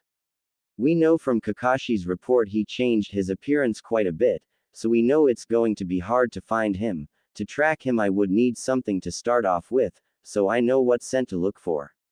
He answered. Shikamaru looked in thought for a moment. Like a piece of cloth or something? He said. Kiba nodded and spoke up. A piece of his clothes would be perfect. He replied. Before anyone knew they were breaking into his old apartment to get just that. As they did, Kiba finally got what he needed and they were heading out to the gates of the village. So how should we go about doing this? Asuma asked suddenly. Shikamaru spoke up quickly after that. I think we should stay together, with all of us. It's harder for him to get away. With Kiba's tracking we know that we can find him.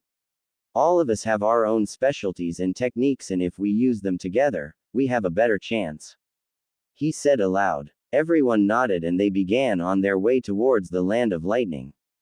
It was the day after when everyone was continuing on towards Kumo. They had recently entered the land of hot water when Kiba stopped suddenly. Kurenai was the first to notice it and looked at him confused. What's wrong, Kiba? She asked suddenly. Everyone turned to him as Akamaru and him were sniffing the air. It seemed he caught something. However, it wasn't Naruto's scent. I smell a dead body. It's foul, like it's been sitting there. He said suddenly. Everyone widened their eyes as Akamaru started to bark and run into the woods. Kiba took off and everyone followed him. A dead body meant one thing. There was a fight between two or more people and someone paid the ultimate price. Their life. Everyone stopped shortly after to see a body lying face down in the dirt. It was wearing robes that none of them recognized. They were all cautious as Asuma rolled the body over. They were looking at the dead body of Kisame Hoshigaki. Hey, I recognize this guy, he's in the bingo books.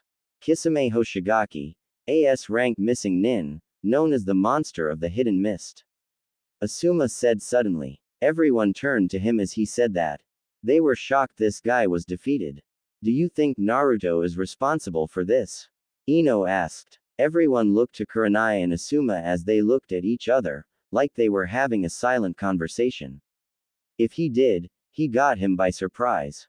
This area has the perfect makings for a setup for a trap.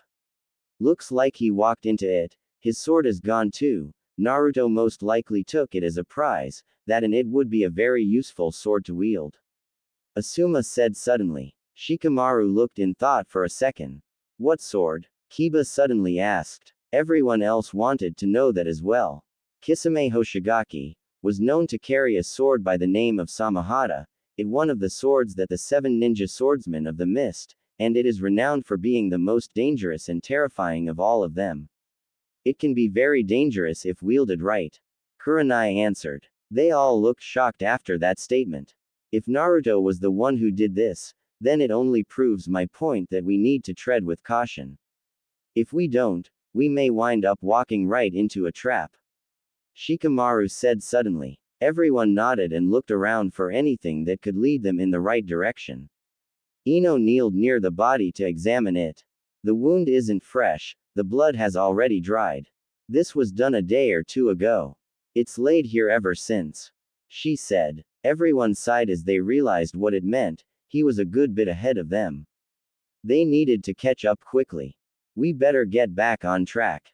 Kiba said. Everyone nodded and they left the area and started heading towards Kumo. Scene break, with Naruto. Naruto was close to Kumo, about an hour or so if he walked. However, he was going at a faster pace. He stopped at Yusa to get some more supplies earlier. He picked up a few ninja tools that would help him. He knew Tsunade would send a team or two to retrieve him, so he needed to be prepared for when they met. He knew it wasn't going to be friendly. They would most likely use force, however not lethal force. Tsunade would have their asses if he came back in a body bag. He planned on stopping at Kumo's library before requesting to meet with the Raikage.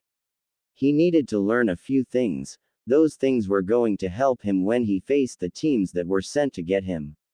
Before he knew it, he was already walking through the hidden cloud village. He liked the way it looked. Eventually he spotted the Raikage's tower, but he knew that was for later. It was obvious he was an outsider. He got some curious glances here and there, but they were hostile or vicious. He chuckled as he walked into the village's library.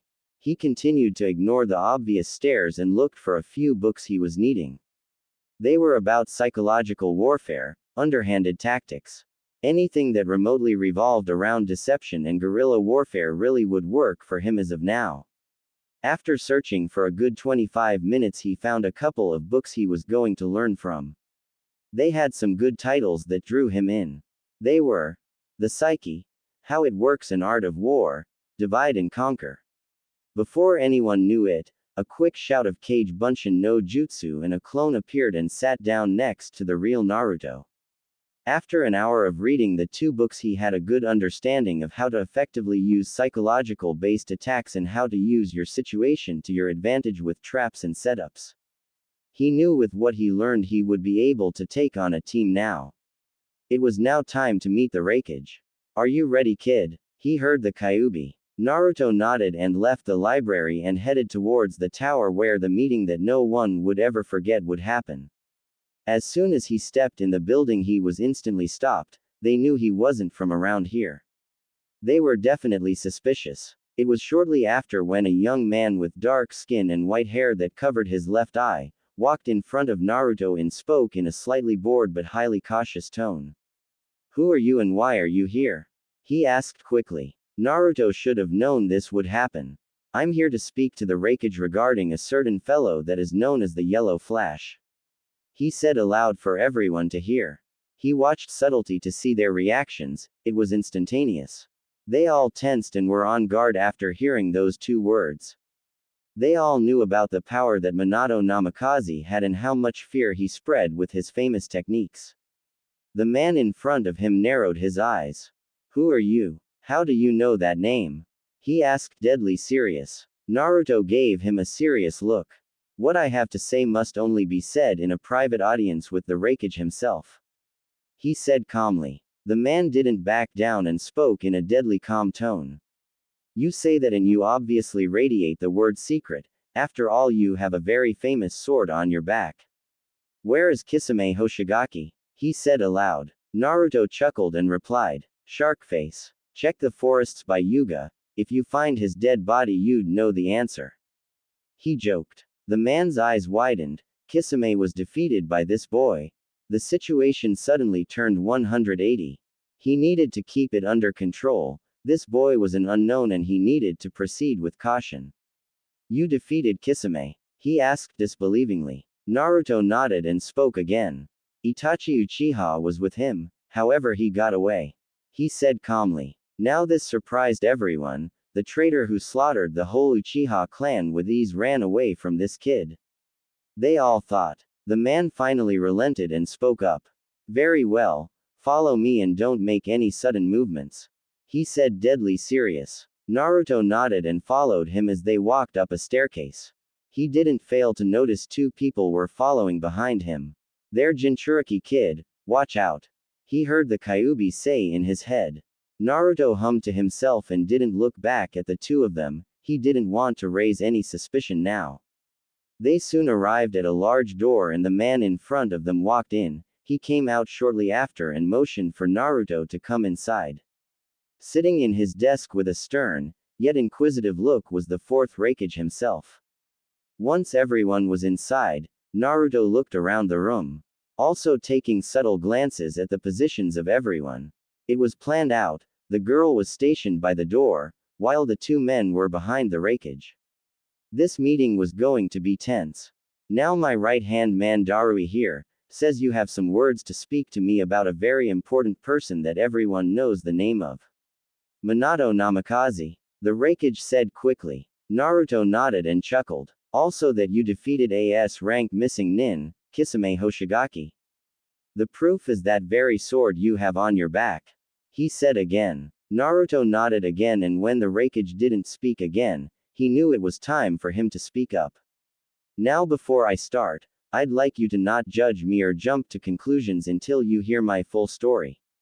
He said. Everyone raised an eyebrow, but nonetheless they complied. Firstly, I'm a missing nin from Konoha. He said. Everyone tensed and almost drew their weapons, however the Raikage's hand went up to stop them, his eyes were hardened though. Watching for any deceit. I'm sure you all have heard the story of the attack on Konoha by the Kyuubi. Naruto asked. They all nodded. The Raikage was wondering where this was going. Yes we do, however that doesn't explain your missing min status. He said. Naruto sighed and spoke up. You see, the story that is told today is an abridged version to hide the truth. Naruto explained calmly. Everyone wondered what was about to be said. What's the full story then? The girl behind him asked. Naruto sighed. He knew once he said it there was no going back. His secret would be out. The reason I'm here today is for a number of reasons actually. It revolves around a lot actually. Back to the actual story, you see it is told that the fourth Hokage, Minato himself sacrificed himself to kill the Kyuubi. That is not the truth though. Granted it is somewhat, but not the full truth. He said. Everyone's eyes widened. Raikage was starting to have a sneaky suspicion where this was going. What's the truth then? He asked. Naruto sighed and looked directly at him. Minato Namikaze didn't kill the Kyuubi, he sealed it in his newborn son. That is me, Naruto Uzumaki. He said calmly. The whole room tensed, then everyone laughed loudly. It was obvious they didn't believe him. The Raikage was furious though. You dare spit those lies. You insult the memory of the very person who sacrificed himself to save your village. Be glad he did, or that monster would have obliterated your home. He shouted while slamming his fist on the desk. Naruto sighed and knew it was time for Plan B, however before he could speak up. He fell on his knees. Yo bro, what's with the demonic flow? The man next to the Raikage said suddenly. Everyone looked at the kneeling form of Naruto. I sense it too, it's rageful. The girl said. It seems they may have pissed off the Kyuubi. The Kyuubi had taken over forcefully. He sneered at the Raikage as he stood back up. It seems the Raikage didn't notice the Kyuubi taking over and laughed again. You can quit the act, kid. He said. The Kyuubi gave a dark chuckle and everyone tensed. The voice was deeper and more demonic when it spoke. In a certain office that was occupied by 5 individuals, the atmosphere was extremely tense. For a very big reason, and everyone in there was starting to understand why. The Raikage had insulted the Kyuubi and forced him to take control and stir the place up a bit. Everyone felt the chakra that he was radiating. It meant that what Naruto had said was true, and they most likely weren't the first ones to know. Konoha most likely wanted him back, which left them at a standstill on what to do. Who are you? The Raikage asked quickly. He narrowed his eyes, he didn't want to give in that quickly. Foolish man, I'm the Kyuubi no Kitsune. Naruto Uzumaki is my Jinchuriki, you should know what this means. He snarled. The Raikage's eyes widened, this was the real deal. His brain went into hyperdrive thinking about what to do. So it's true. The girl asked suddenly. The Raikage nodded numbly, they were looking at the real deal. The son of the Yondaime Hokage himself, they understood the gravity of the situation. Can you let Naruto back in control? The Raikage asked respectfully. He didn't want to make a mistake, this situation was a ticking time bomb. The Kyuubi slowly nodded and the immense pressure disappeared when Naruto regained control. Naruto Uzumaki, I hate to admit it, but I'm sorry for what was said earlier. The Raikage said quickly. Naruto nodded and began to speak up. Now that we got that ugly stuff out of the way, let's get down to business. Naruto said quickly. It was time to get everything settled. The Raikage nodded. I'm sure you could guess my reasons for leaving Konoha. If you want a bit more clarification on the reasons, here's the short story. Me being the container for the Kyuubi and combined with my heritage being unknown to only a few select people, I'm sure you can figure out the people's view on me. He said. The Raikage's eyes widened, putting the pieces together, it did make sense. They despised you, they thought you were a demon. I can see why you left. He said softly. Naruto nodded numbly. Everyone was starting to understand what he felt. Jinchuriki were most often, if not, outcasts of the village. I was tired of being lied to. I didn't even know about my parents until the Kyuubi told me. I couldn't take it and I finally decided to relent and take the Kyuubi's offer. He explained. The Raikage widened his eyes, believing the same Biju you held was very foolish and would most likely end up with you dead, but this boy took a leap of faith and look where it got him. What was the Kyuubi's offer? The Raikage asked. Naruto chuckled and answered the man. He told me that I could stay at the village and watch as no real improvement happened, or I could escape and becoming a missing nin and start my new life. He also said in exchange for a few favors he would train me how to use his chakra and abilities. Naruto explained. Everyone's eyes widened for the umpteenth time that day, it seemed the shocks just kept coming. This boy was truly something else. Now what have you come here for? The Raikage asked quickly. Everyone looked to Naruto as he sighed and began to speak up. Truthfully, I come with an offer. He said. The Raikage's interest rose at hearing this. He motioned for him to continue as everyone listened to him. As of now, I don't have a home, and I'm not saying I want to be tied down to a village. I'm offering my support as a freelance mercenary, in exchange for asylum, if needed, and some training to help me out in my travels. He said. No one was expecting that. He clearly thought this whole meeting out accordingly. The Raikage was weighing the deal in his mind. If he accepted, he would get a very powerful ally that would only grow stronger in the future. A refuge wasn't that hard either. The training though made him think a bit more on it. What kind of training? He asked. Naruto looked at him and replied. Firstly, Kenjutsu to help my skill with this sword, and one Raiden Jutsu. He simply said. Naruto was trying to keep it as simple as he could to help his situation. The Raikage looked in thought again. The terms weren't that bad. He could handle them, however there was questions he needed to ask himself. Let's put a hypothetical out there and say you do become a freelance mercenary. Who all are you going to give your allegiance to? He asked quickly. Naruto looked directly at him and replied. I would give it to Suna, Konoha if the situation was dire enough for me to help them. However, Konoha isn't one of my priorities now. I would stay away from Iwa and Kiri. He said. The Raikage smiled and knew this could work out. He looked at Naruto and spoke. If we are to do this, we must keep it a secret. We need a way to get in contact with each other. He said. Naruto nodded and thought about it. I could give you a summoning contract for foxes. You'd have enough to go back and forth between any village you allied with. The Kyuubi said suddenly. That's when Naruto's eyes widened. He still had the toad contract. They could reverse summon him. He would need to break it firstly. The Kyuubi said he could give me a summoning contract for foxes, that way we could send messages back and forth. He said. The Raikage thought about it for a minute. It was a pretty good idea and it would keep the secret from getting out. Okay, then that will work. He said with a smile. Naruto was about to speak up when he felt something off, with the recent use of the Kyuubi's chakra. It seemed to blend with his, thus granting him stronger control over it, and it gave him enhanced senses. One of these was sensing chakra. You sense it, right? He asked the Kyuubi. Everyone saw his silence and wondered what was up. Yes, a gigantic amount of it, most likely those two teams together. Their chakra is on the outskirts of Kumo. He heard. Excuse me, Raikage, but it seems there is a problem. Naruto said suddenly. The Raikage's eyebrows raised as he heard him. What do you mean? He asked cautiously. Naruto sighed and explained. It seems Konoha isn't letting up on retrieving me. Thanks to the Kyuubi's influence, I have gained heightened senses. I can feel a large mass of chakra outside Kumo. It's two teams together that were sent for me. I have to deal with them. He explained. The man, Darui, spoke up. How do you plan to deal with two genin teams? He asked. Naruto smirked. He had already anticipated this situation and planned accordingly.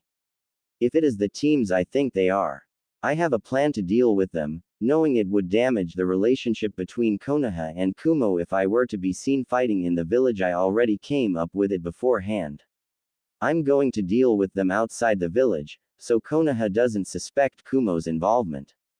He said. Everyone was shocked. The Raikage was impressed too. The kid was seriously something else.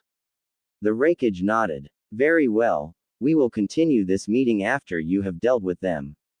He said. Naruto thanked him and left the tower to put his plan into motion, back inside of the office where everyone else who was present for the first part of the meeting. So what do you guys think of him? The Raikage asked. The girl was the first to speak up. He is obviously not to be underestimated, just by the way he spoke shows he can handle himself and can adapt to a situation if the need arose. She said. Darui nodded and spoke up. He clearly wasn't lying about being the Yellow Flash's son. Yugito is right. He will be a force to reckon with if he has the right tutelage. Add that to the Kyuubi and it only adds more to it. His offer wasn't that bad either. He added. The Raikage nodded and turned to the other man in the room. What do you think about him, B? He asked curiously. B looked in thought for a moment. He is very powerful indeed. Those who cross him will bleed. He said softly. Yugito wondered what was going to happen to the two teams that were sent for him. If she did know, it would only concrete the fact that he was someone not to take lightly. I wonder what those teams will face. She asked aloud. They all were wondering what would happen. They would just have to ask him when he got back. Scene break outside Kumo.